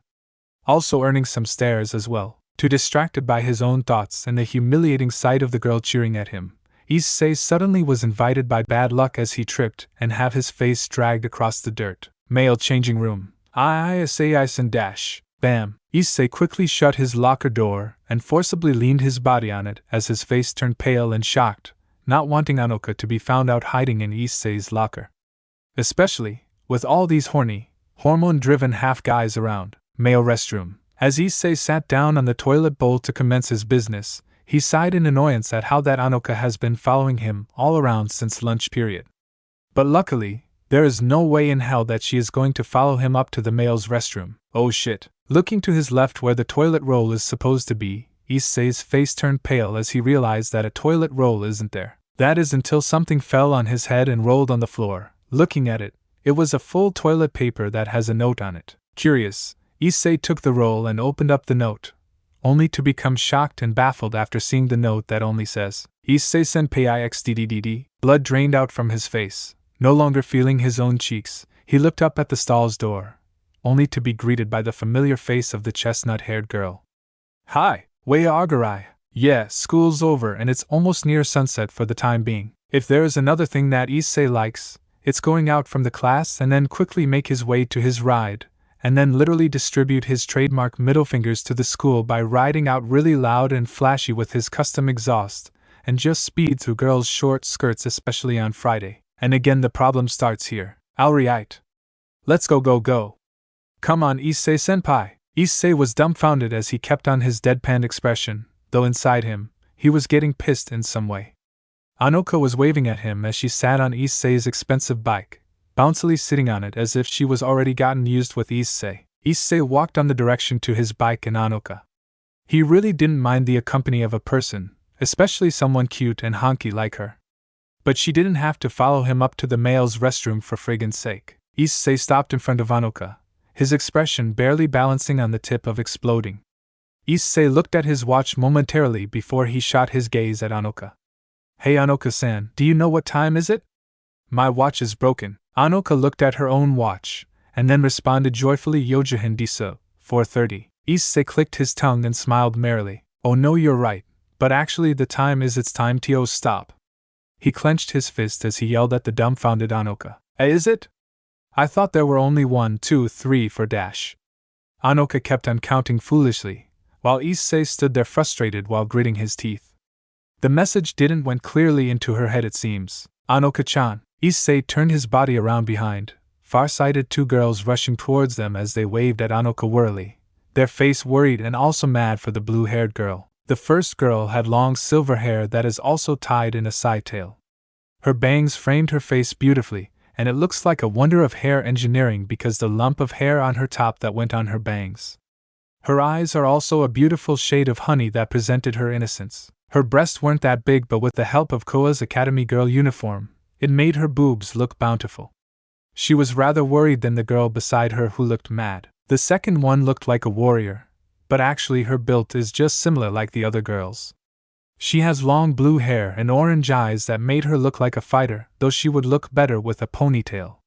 And her boobs, small and flat. But a warrior doesn't need titties. Kodori-chan. Umi-chan. Anoka waved at them as she hopped off from the bike. Out of nowhere, the girl who had blue hair was the one to leap at Anoka and karate chopped Anoka on the head, surprising Issei a little bit. Ow! What was that for Umi-chan? Anoka gripped her head as she groaned in pain. The girl who was known as Umi clicked her tongue and yells at Anoka, ha! Of course you deserve that. Where were you this whole day? We couldn't find you anywhere. The two kept on arguing, as Issei backed off a bit. As he expected, Umi is quite aggressive. Issei wondered if these two are also with the idea of becoming an idol. Issei then felt a tug on his left sleeve, turning around to the girl who he assumed is Kodori. Amano, did you give any food to her like this afternoon or morning? That's a weird question to be honest. 3 pieces of bread? I heard her stomach grumble, so dash. I didn't drug her or anything, so don't dash. 3 pieces of dash. Both of the girls except Anoka gasped in terrible shock. Kotori abruptly stepped forward with an apologizing look on her face. Sorry. Anoka-chan is always like this. She would always follow anyone who feeds her bread. Wait, follow anyone? What? Issei's mind jolted in milliseconds at the idea of how vulnerable she is if she followed a complete stranger that looks like someone who came out from a Netherare manga and bring her to a hidden place, and then would absolutely. Oops, his mind slipped again. Issei is a hentai-loving pervert who secretly enjoys reading manga. But never he has ever would like to enjoy reading these hellish tags like NTR, double penetration, rape, gangbang, and etc. He prefers those things like happy for your and his entertainment. It's okay. I didn't mind her though, but next time his face turned grimacing as he whispered closely to Kotori, and Umi, you know how dangerous it is if she follows a bad person, and do that to her? Kotori and Umi gave 2 immediate sharp nods at the strong reminder. Horrified by the terrible imagination that could possibly happen to her. Good, now it seems I can be responsible for her. Don't forget to tell me if she's gone missing again. Despite how sudden it sounds, Kotori and Umi nodded in approval, accepting the helpful offer from Issei. Issei backed off from them both, and then gave them his resort though. It would be okay if you let her follow you all day. That way she won't go missing again. He scratched his ear and plucked out a rather large booger. Thanks, it's a relief to know that it's you she followed. Umi exhaled her breath as she palmed her flat as a pancake chest. As if Anoka was drunk or something, she gleefully spoke. Wawa, why are you so worried? Issei-senpai here was nice to me. Senpai? The 2 looked at him, just realizing that he was their senior. Issei then fully zipped on his jacket, taking the helmet on his bike before placing it under his armpit. Yeah, hiya to Issei, class 3-2. I guess I'll be on my way then. Issei simply introduced himself before he hopped on his bike, starting the engine on with a loud blaring afterwards. Before Issei put on his helmet, he looked at the 3 and carefully not to be clumsy, he wore a shit-eating grin as he said "Sword de wa." Putting on his helmet and shut the visor afterwards, Anoka was the one to say her goodbye first. Okay, Issei-senpai. See you next week. Under the dark-tinted visor and the mouth cover of his helmet, Issei smiled, rather surprised and feeling grateful because for the first time someone who he just met was being pretty damn nice to him like this. Feeling boosted up, Issei finally felt this happiness in his head. Entering the first gear, he slowly rode his way out from the school and then smoothly entered the second and the third, surprising everybody who was walking out from the school gates as Issei accelerated suddenly towards the highway. So cool. The next day was pleasant for Issei. Oh yeah? He woke up pretty late than usual. Now he can do his favorite things all day. Eat, sleep, eroge and repeat. Eat, sleep, eroge and repeat. Eat, sleep, eroge and way eat a minute. For a skinny-looking person, he eats a lot. And mostly, not all of his meals are all-round healthy. If he needs to live, then he has to eat. Though the word live to eat was the word that he would like to use, not eat to live. However, what happens if his vault of food storage has ran out of food in the middle of a war or during a zombie breakout? His body instantly jumped up from the bed, as his eyes darted around his surroundings as if he was a dog who just heard the word squirrel echoed through the room. Getting back his senses, Issei dashed towards the end of his spacious bedroom to a door which leads to a small modern kitchen. Opening his personal fridge, his emotion immediately turned into a silent, frustrated rage as he found the fridge somewhat empty, or the food stocked has already long expired. Sighing, he guessed he should go out to buy some food or eat somewhere. What morning he should spend with an empty stomach? Yeah, the factory does have a kitchen and plenty of food supplies, but Issei was dependent. He can take care of himself and he doesn't need to burden people, especially Kazumori-san. Looking at the wall clock, the time shows that it was 8:53 in the morning, and by the looks from the shades of light shining on his curtains, the sun is slightly above the horizon. Shrugging, Issei made his way into the bathroom and began to shower. Once he was out, he moved to the end of the room where his wardrobe is and took out a casual set of clothes. It's nothing really special. A gray t-shirt with a full-print Doge meme on it, a pair of green pants, a wristwatch, a bead bracelet and a pair black canvas shoes with unshowing socks. Looking at his dressing mirror, he applied his rather pricey but quality hair wax on his hair and then brushed it with his fingers to organize the mess. It may sound weird, but as how much of a mo-otaku and a hikikomori Issei is, he still had a sense in style and self-image.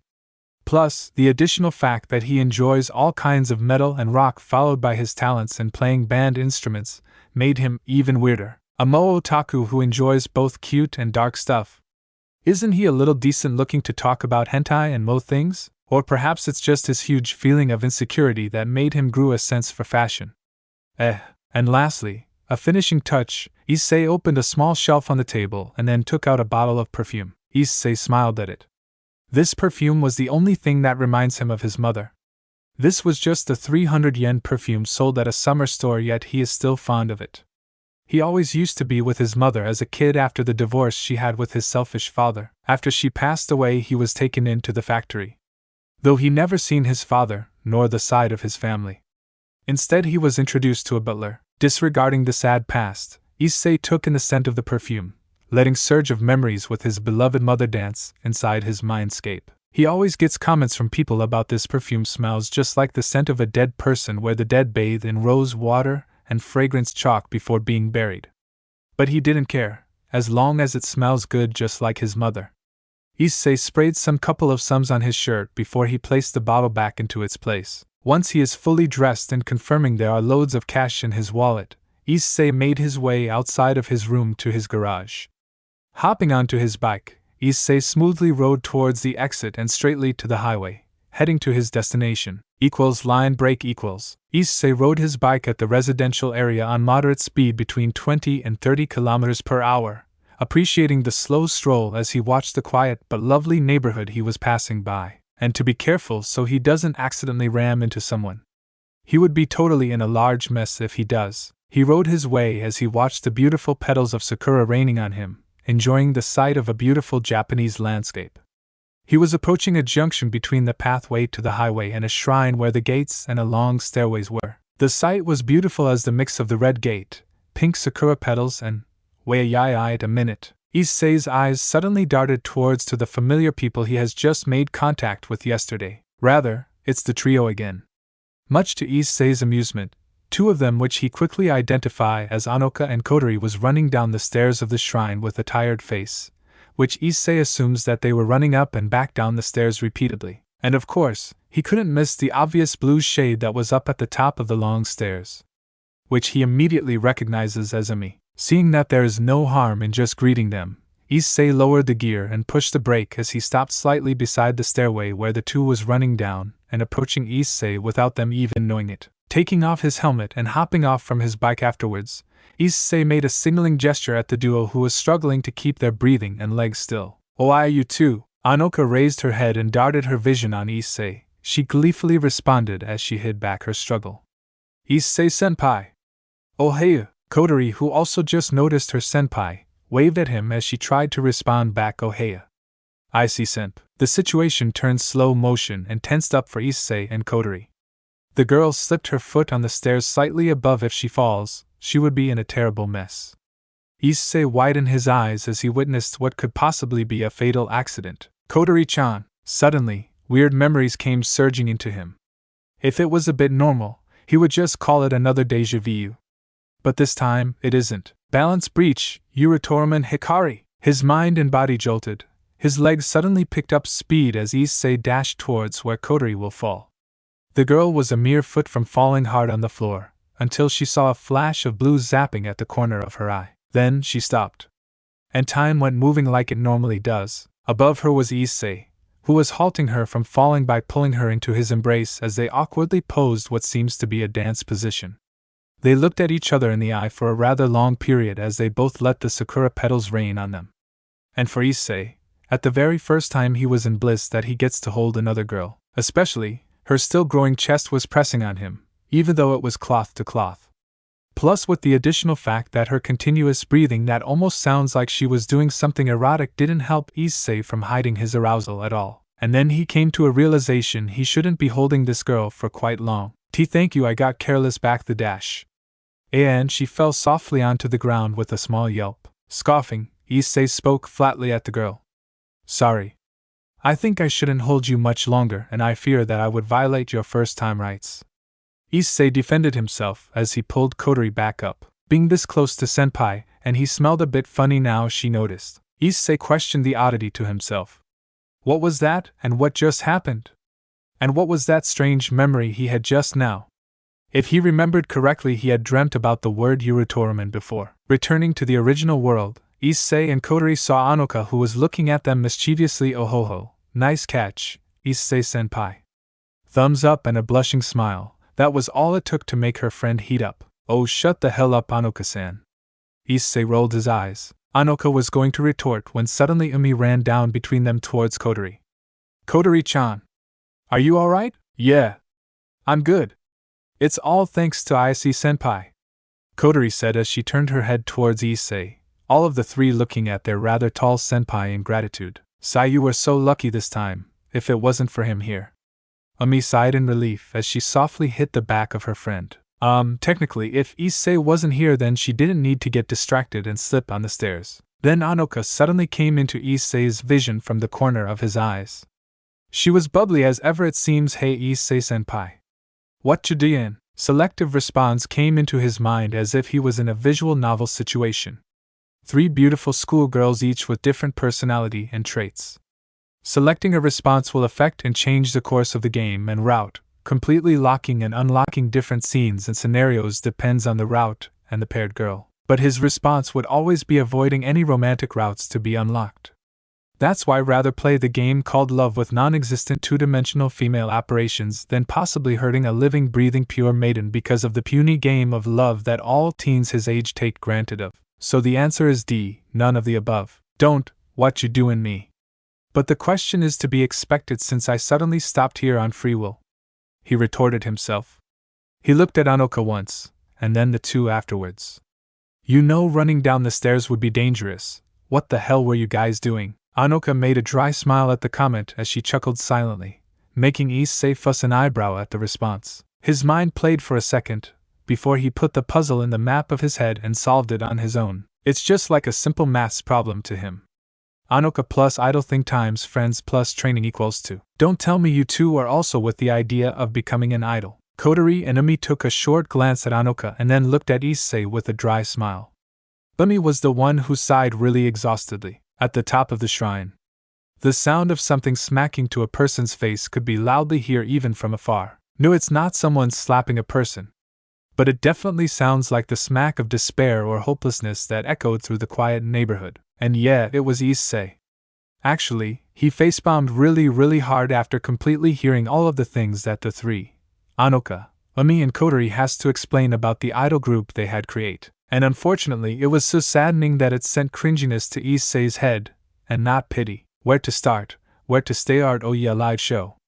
Their first live show they were about to perform hasn't even made a single progress. No auditorium, no proper idol training, no composer, no technician, and the trio. Issei laughed so hard it was a pitying tone of laughter after he heard the trio plan to handle all of it, alone. The three who was just known as Muse all laid lump on the floor, debriefing from Issei's constant burns and comments that was nothing but agony and irony. I thought he was a gentleman for once.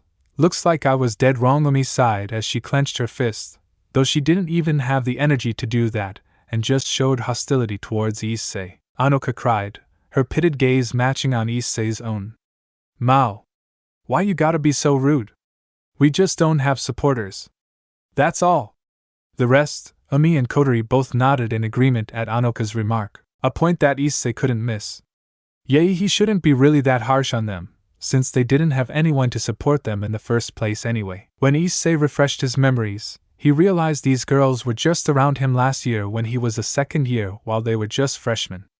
Each of them had their own traits, but Issei couldn't miss the fact they are hardworking friends and didn't even give up. Even dared to go all the way by their own without any help or support. Speaking about school idols, did they know that they have a competitor? Hey, did you know the girl whose name is Nico Yazawa? That was what Issei wanted to say, until he felt like he shouldn't touch the matter and her anymore. Who? Anoka looked at Issei with curiosity. He looked away and accidentally swallowed his own spit, trying to make a diversion. Nothing, it's nothing big. Issei moved slightly to the stairway and sat on a row. Speaking to the girls without looking at them, have you made a slight progress? Like writing the lyrics or announcing your group name at a site? Issei flatly said as he picked up a small pebble and randomly fidgeted on it. Anoka lit up from her place. Actually, we already have been listed out in a school idol website. And the chestnut-haired girl grinned slightly as she took a glance at a horrified Umi before she took out a piece of folded paper. This. May I present to you the lyrics that. No! Umi tightly clenched her body. It is too embarrassing. No.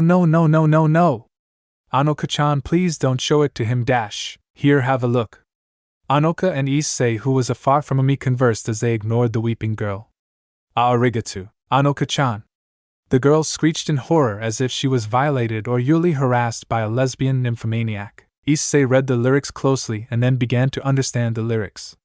The lyrics were so deep.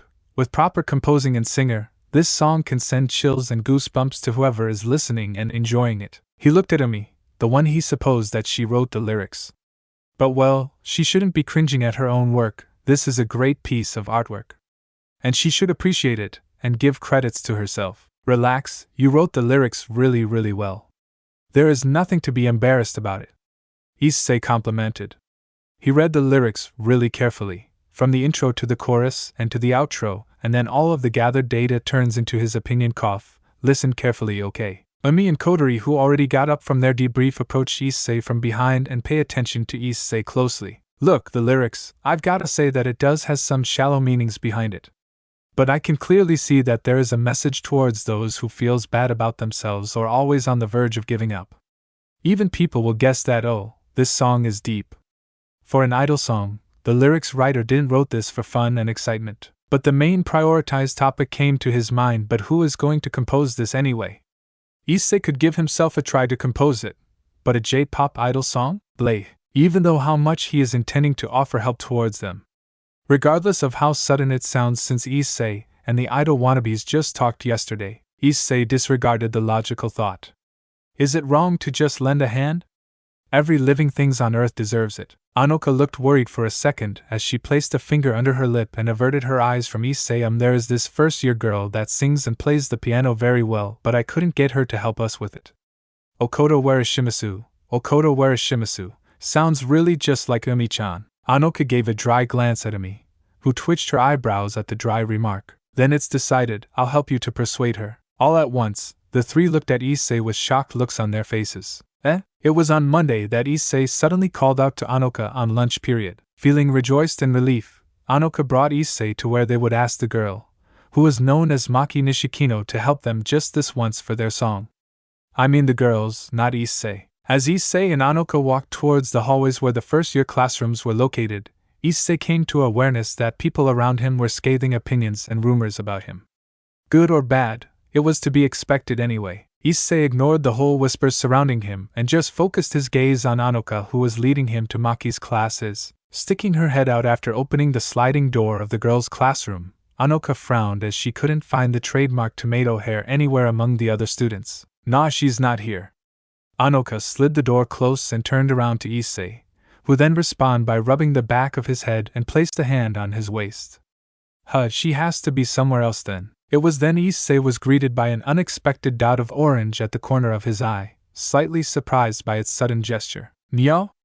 Was she voiced as her hand gestured a cat's paw as her gaze matched towards Issei's. Issei was surprised and shaken for a moment, then he realized that she was Kayakin's friend.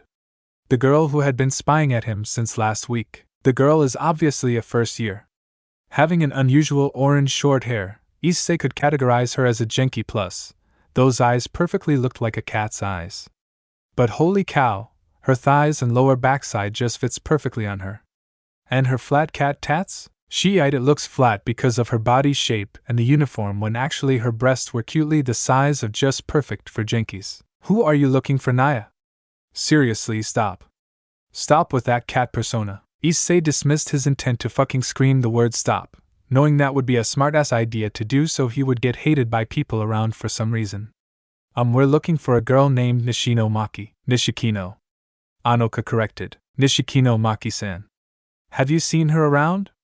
Asking the Nico-like girl, Anoka nodded her head rapidly in desperation for the answer. Sadly, the girl shrugged her shoulders as a sign of unknowing. Haven't seen her anywhere, nya. Oh my god, seriously, stop. Nishikino-san? a rather cute and timid voice said behind the group. And it was well recognized by Issei a lot. Turning around his body with a saturated horror that no one could miss, Issei could swear the girl was the one who has been spying at him since 3 weeks before, and who's not afraid of a strange stalker. Even if she is a cutie pie that originates from the mass of cuteness itself. There's a good reason why Yandere anime exists, people. Kyo-chin-ya. The girl winced and accidentally let out a squeak at Issei's horrified reaction as her red-framed glasses fell from the bridge of her nose, though she disregarded the scared reaction briefly. A Nishikino-sen usually goes to the music room during times like these, so it's best to look for her there. Alright. Thanks. Anoka smiled in gratitude, then signaled Issei to follow her despite how he is still looking at her with a humorously horrified face. No. Anoka halted her tracks and turned around her body to the girl. About the idle thing, good luck. She smiled timidly. Anoka returned her own smuggy smile as she gave a thumbs up of confidence. Just watch us. Then proceed to head to the music room, and then followed by Issei, who gave the girl an eye-to-eye look. I'm watching you, Issei said as he pointed 2 of his fingers on his own eyes and then shouted towards the girl, who flinched and then squeaked once again. Issei and Anoka arrived shortly and approached the music room placed at the far end of the school building. People were not hanging there often, so the atmosphere was quiet for once. Free from the random babblings that Issei has despised very often. But if there was a sound that fills the entire hallway they were walking, it would be coming from the music room in front of them. Issei's and Anoka's ears instantly perked up. Issei was the one who analyzed it quickly as he was familiar to the instrument. The constant rhythms and melodies of a piano, mostly major notes, was used. There was also a small voice singing along with the piano. It's her! Come on, let's see her! Anoka lit up, dashing towards the room excitedly as she left Issei behind. As Issei looked through the casement window on the door, she spotted a girl with red short hair and violet eyes gracefully playing the piano, singing beautifully with emotions and deep lyrics as he /I banzai /koko de yokata /watashitachi wa iame wa tanashima. The 2 outside didn't say anything but just jaw-dropped and mused at the performance in front of them, fully listening to the melodic keys played by the redhead. By the time she was finished, Maki gave a brief exhale and smiled in satisfaction for her own artwork. Her quiet mood was about to be shattered when she heard numerous clappings of a small group outside of the room. Gay? The girl freaked out for a moment as soon her eyes darted towards 2 students who were pressing their faces against the glass, applauding respectfully yet ridiculously at the girl's performance. Opening the entrance, Issei made his way towards the confused girl who was sitting frozen on her chair, honestly expressing his amusement towards how good the girl sang. That was astounding. Beautiful atmosphere at the chorus. Though I heard some obvious errors in the pedaling. Issei coughed, and then gave a small smile. Glancing around the room for a brief second, he found a single person's chair nearby him and brought it forward to the dumbfounded girl before sitting down, and crossed his legs as his gaze matched her own. And of course, the girl showed hostility at Issei's demeanor like any normal girls do. But shortly, thanks to the way of Issei's almost professional-like conduct, atmosphere in communicating, and the short but in-depth comment, she soon accepted Issei as someone who is also familiar with her kind of music. As I was saying, I love your colors and the suppleness of your phrases, and you had wonderful tonal variety throughout the movement. Your playing is detailed and refined, however, I wish your pedaling was a little more gentle and subtle. The way you play the piano is graceful, but try slower and gentler pedaling so you won't foot tap or trigger damper sounds on the strings. I know that the song was quite atmospheric and will totally trigger your feels, but don't get to hype up or you'll lose it and mess everything up. So Issei glanced around once, looking at Anoka and then the girl, only to realize that he has shown one side of him he never revealed. That is until now. In conclusion, making it short, it will kill, Issei resolved. And that was a compliment for a good nice music, not blades that will kill with an emphasized E at the word kill. The girl looked thunderstruck as ever. Surprise? She never got complimented nor judged since she learned to play by herself since she was 11. And this familiar-looking senpai who doesn't look nice at all suddenly came in and then sat on a teacher's chair, and criticized her just like a pro would. How dare him? She did felt happy when he said he liked the song BBB, but it's just... No! And Anoka? Oh, she heard it all, and Issei will have to confront the large accusations from Anoka about why is he hiding his refusal to compose the song for them despite he is offering a huge hand of help. She wasn't responding at all and just gawked at Issei with a struck face of shock and somehow, astonishment. Wait, no, she wasn't looking at him, but rather it's just her paused brain that malfunctioned all of her senses, it seems. Leaning in front slightly next to the girl, Issei's wonderfully trolling side kicked in as he placed his fingers on the major notes, and officially pushing it harshly, he. Done. Jaya. The act instantly produced an unpleasant sound of horror, making the girl shriek in shock. Hello? Mademoiselle? Were you listening? The girl tensed up, as if she was being taught a ruthless lesson by a grandmaster. Ooh? Yes. I was. However, she soon realized that this person in front of her was the same person she saw every day, walking like the undead, stray away from people like an undead, gaze at people like an undead. Yet, here he is, a complete and totally different person than the one who has always walked alone on his own random path. And he also, even though in a joking manner, called her Mademoiselle. No, the girl looked around to the door, finding her senpai from before standing there, as she nervously greeted. She sighed, looking at Anoka with a tired and defeated manner as she knew what Anoka was about to say. You really don't know when to give up, do you? Anoka stepped forward as she giggled at the remark. That's why even Umi-chan gets mad at me very often. She sticked her tongue out playfully. The girl regained her composure of arrogance as she straightly denied. Whatever you're going to say, I will not agree to this. Sorry, but there are worse things I could agree to, but I couldn't think of any at the moment. Then composing this song is agreeable, isn't it? Ggggrrr, this girl. I prefer songs like jazz and classical. Your kind of pop songs are shallow and lacks of feels and depth. She arguably remarked. Yet another reason for me to not participate in such activity that only consists of blind fun and excitement. Anoka couldn't respond, until someone chose to butt in the argument. I too had think the same way, Maki-san. Issei said in agreement, fidgeting his hands on some triangle-looking instrument he reached just at the corner of a shelf. Maki gave Issei a blunt look, crossing her arms and twined her hair with her fingers. And you, why are you supporting them in this idle thing anyway? Far as I seen, you never had talked much until now, Issei snorted. Again. Like really? Does she even know the truth behind him? For 5 months you are here in this school and you have only been watching at me? How flattering. Grinning at the embarrassed redhead whose face already turned to the same shade of her hair color, Issei finally turned his body around and faced the two, face full of confidence and calmness. Look, I also have thought that these school idle things are silly, even for an otaku like me. Though, that is until I met her. Issei gave a short glance at Anoka, then continued shortly. Even though idle songs aren't my taste, but the daring hard work they're about to face just proves to me that this isn't just for fun and publicity at all. In fact, the song her friend wrote is impressive. Issei reached into his pocket until he was straightly rejected again. No! Whatever you say, I refuse. I'm too lazy and I have things that I have to learn by myself, so the answer is always a no. Anoka frowned. She expected this from her since the start anyway. And at least, there was someone who understood and offered them a. Then how about this? Issei's sudden seriousness in his voice grabbed their attention, fully, as he threw Maki a gambling grin. You can do push-ups, right? Answering, Maki replied harshly, oh, of course I can. What made you think I can't? How about we bet? If you can't do push-ups while smiling without twitching your mouth for 5 times, then you'll have to at least read this lyrics for us.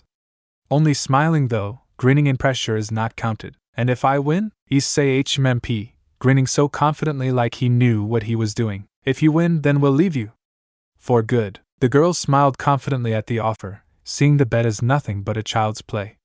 Deal. Anoka shot her eye at Issei shockingly. In return, Issei winked at her in a proof that he is completely aware on what he was doing. Maki rolled up her sleeves up to her elbow, before she stood up and stretched her arms for a brief moment, and then proned down to a push-ups position as she maintained the planking position. And of course, being the pervert Issei is, his eyes couldn't help but linger at her bare thighs and then her bootyful, but that was screaming to his eyes, look at me and fuck me, even though it was clothed by the skirt. But just like he mentioned last time, Co-Academy uniforms are overpriced and really feast the eyes of those who are experts enough in hentai things. The male uniform looks good and anyone with a perfect body shape suits it perfectly like a prince's attire, while the females ho. Issei loves it so much, he would like to list out the fetish spots for it. Shoulder scarf, perfectly framing girls' boobs no matter what size, just like a picture frame. Waist part, perfect for any kind of erotic curves. Makes you want to grab their waist and just protect them. Short skirt. Only with the gust of the wind can reveal one of the 7 gates of heaven. Skirt fabric, when moist can reveal the shape of butt. And holy shite, it cannot stay still. Thighs between the skirt and long socks, perfectly describing the definition OC. And lastly, the long socks itself. Black, black and the blackest of emo black. So fucking beautiful no matter what kind of deer they are. You put a pair of black socks on a lowly dondura? So gorgeous. A pair on a MILF? Just gorgeous. But like seriously? Are they wearing a corset for the uniform? How will he unravel this fantastic mystery by the end of his graduation, dear Lord? But for the sake of his sanity, he commanded his eyes to stay put and avoided the erotic area, focusing on Maki instead. The girl put on the usual idle smile, before she lowered her arms down and pushed herself up, succeeding her first try. See? This is a piece of cake, everyone can dash. Do it back. Issei gleefully and devilishly smiled as he commanded. What? What? Issei sighed before he repeated his words. Before I said do it back, your smile was twitching and I would definitely call it a desperate grin. Maki was confused, looking up to Anoka, who also agreed to Issei. It's true, you were barely smiling back there. Not giving up yet, Maki burned up a little and then repeated the procedure only to be told that she needed to repeat it again, and again. Nice try, but try harder, and again. Even a toothless grandpa can smile better, and again. I remembered when I was in Saudi Arabia. This camel smiled at me and other bypassers. Too bad I couldn't snap a photo of it because it had a potential of becoming a famous meme. Ayerk. This is ridiculous. Frustrated, Maki instantly leapt up and stood on her feet, breathing heavily from both tiredness of trying so hard to do those push-ups and receiving the constant attempts of Issei trying to mock her tireless with his big fat mouth. But guess what? I think your face would do better than the camel. Issei snorted, trying to hold back his laughter. And so does Anoka, who was gripping her mouth and her belly as if her life depended on it, glaring at Issei with the "say it one more time and I will kill you" look. Her face seemed to flush because of the teasings her senpais gave her. Cancel our bet. I will not compose the lyrics for you. Wiping off an escaped tear, Issei set his eyes on Maki just to tell another thing to her. Then that just proves that you didn't try harder than them. What is it then? Maki looked at Issei and with questions in her mind, listening to what the person was about to say next as she knew who was the subject. Them. I'll tell you something. Those 3 girls had face harder than smiling while trying to do those push-ups. More than that, if you think they received any help from other parties, then you are dead wrong. I'm speaking the truth here, Issei said and reached to the pocket under his blazer, before taking the lyric sheet out and showed it to Maki. What you are about to read here is the origin of how 3 schoolgirls achieve their dreams as idols. Might as well as history. So please. Issei looked briefly at Anoka, who was stunned and touched by Issei's words, before he gazed eye to eye at Maki with calmness and plead, would you like to become part of a legend? The room was silence and tense. Even the sound of a dropped pin can be literally heard by the skies. Maki mumbled her, before she broke the silence in the room with a positive answer. Fine then. Issei sighed in relief and Anoka cheered and praised bubbly at Maki's generosity. But only reading it. I wouldn't know if I want to compose it, so don't expect highly of me, alright? Sunder ly, she snatched the sheet from Issei's hands quickly and sighed. You might don't know it, but you should.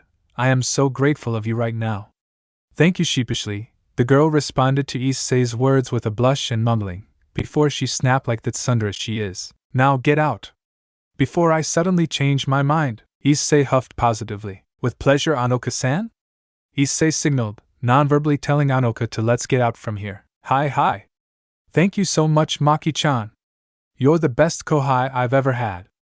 Anoka merrily said as she gave Maki a brief noogie and hug, who froze in place at the sudden gesture from Anoka. The 2 walked out from the music room after sliding the door close, leaving a baffled Maki alone in the room with the lyric sheets in her hand. Would you like to become part of a legend? I'll become one, you'll see. Gingerly closing the door behind him, Issei looked back once more inside the room through the semi-transparent glass. Finding Maki, who has already returned to her business, which is scrolling through her phone, and while reading the lyrics lamefully, Issei rolled his eyes. But none than that, and most importantly, he got the girl to read the lyrics, and that's it. And Issei was glad. Through his eyes and experience of talking with fake people, he saw right through Maki that she was going to take serious in this business. Though he wasn't really that sure, and he would just pray and hope that she would kindly do so. Switching his glance to the side, Anoka looked at him with a shit-eating grin as she smiled at him in triumph. Returning the grin, Issei raised his palm and then both of them exchanged a high five, silently cheering behind their voices. Anoka-chan? Issei-senpai? Issei and Anoka turned their heads to the side, finding the newcomers approaching them with questioning looks. Ah, Kotori-chan! Umi-chan! Approaching them from the hallway was Umi and Kotori. Umi sighed. What is she going to not expect anyway? All that she smelled since she arrived here was traces of bullshit weight, and also the smell of rose and fragrance chalk. Hey, don't look at me like that. I know you're smelling what I'm cooking. Issei defendingly said at Umi, putting his hands on his waist. She rolled her eyes to the back. Any? We got it. We got her to compose the lyrics for us. Anoka came forward, excitingly gripping both of her friend's hands, who responded with shock. Sighing in relief, Kotori was glad for once that things Anoka tried to commit didn't turn out bad. Not that she didn't want the song to be composed. She then switched her glance to Issei. The one happened to might be the cause of the success for this, so you really did it, huh, Issei-senpai? Issei smiled meekly, raising both of his hands in the actually no manner. Now that was nothing. All it took was a vast library about music, experience, and honesty when it comes to things like this. But which in this case, this library is in my head, so talking and persuading is nothing but a dash. Issei stopped his babbling, seeing that Umi was glaring at him as she stood in front of Anoka and Kotori, defending them as if Issei was a huge threat to them. Anoka looked at the situation wearily. Kotori was also confused by the sudden change of atmosphere. Ahumi-chan? What's going on here? Kotori glanced at Anoka momentarily, getting a shrug of confusion as well. He suddenly appeared before them and suddenly offered a handful of gold. Like, who the hell doesn't have an awareness towards a hiding devil in front of them? Issei opened an eye, finding Umi still glaring at him as she clenched down her fist, showing her intent to defend her friends. What do you expect from us anyway? Suddenly helping us like this, what is your motive? Then there was silence. It only took a short second before the sound of Issei's sigh resonated, grabbing the attention of the three who has awaited his answer. You know, I'm just offering help whenever and however I can, and if I will do it, I'd do it really sincerely and openly. I'm not expecting something in return, but I just like to help people, okay? And besides, can you do this alone? Umi answered, confident ally. Of course we can, until you budged in our business, Issei snorted. Remember? You guys got a hard time at even picking a group name by yourselves? Umi flinched at the ironic comment. Look, I'll do whatever I can until you guys are dependent enough. But for now, I have nothing else to do, and I just want to help. I don't want anything in return, but just think my help as an accident. The atmosphere lightened. Anoka and Kotori both brightened up their faces cheerfully while Umi stood there between confusion and doubt. Issei slid his hands in his pocket besides. Issei's sudden silence caught the attention of the three. Standing around doing nothing won't get me anywhere. A shounen main protagonist? He questioned himself if his life can get interesting after this. Plus, walking away after awesomely saying your own quote that made people's mouths shut tightly? That would be one of Issei's unimaginable bucket list. But too bad for Issei. And Anoka, because she was a second too late of warning her senpai. Issei-senpai! Watch out! Randomly, or coincidentally, Issei's foot stepped into a bucket of dirty-looking water next to the toilet entrance, causing him to amazingly fall slowly towards the floor with his face coming first. Bam! And the girls just couldn't help but smile dryly at Issei's epic fail. SS-senpai. Anoka was halted from letting out another word as Issei gestured his hand in a stop manner at Anoka, while his face is still planted on the floor along with his lower clothes that was soaked by the water. Issei spoke. Nope. Don't. Never. No. I've dealt with this situation before, and I don't feel any shame for this kind of accident. In the end, no one laughed anyway. This is not a cartoon series for fuck's sake, people. Across the hallways far from Issei stood a girl with a buxom figure and purplish hair tied in two, chuckled silently. You just can't take your eyes off from him anymore, right? Nikachi. The other figure darted her eyes on the girl with purple hair. Don't get it wrong, I just feel bad for dumping him like that. I just should have let him know. Stubborn girl. The purple net left the scene as her footsteps lightly echoed through the hall, leaving the other alone. Thanks for watching this video. If you really enjoy this video, like, subscribe, and comment down below, and turn on that bell notification. Don't forget to support and follow the ItsEizanAgain for writing that awesome fanfic, and also make sure to comment on this story, link in the description. See you in the next video. Goodbye.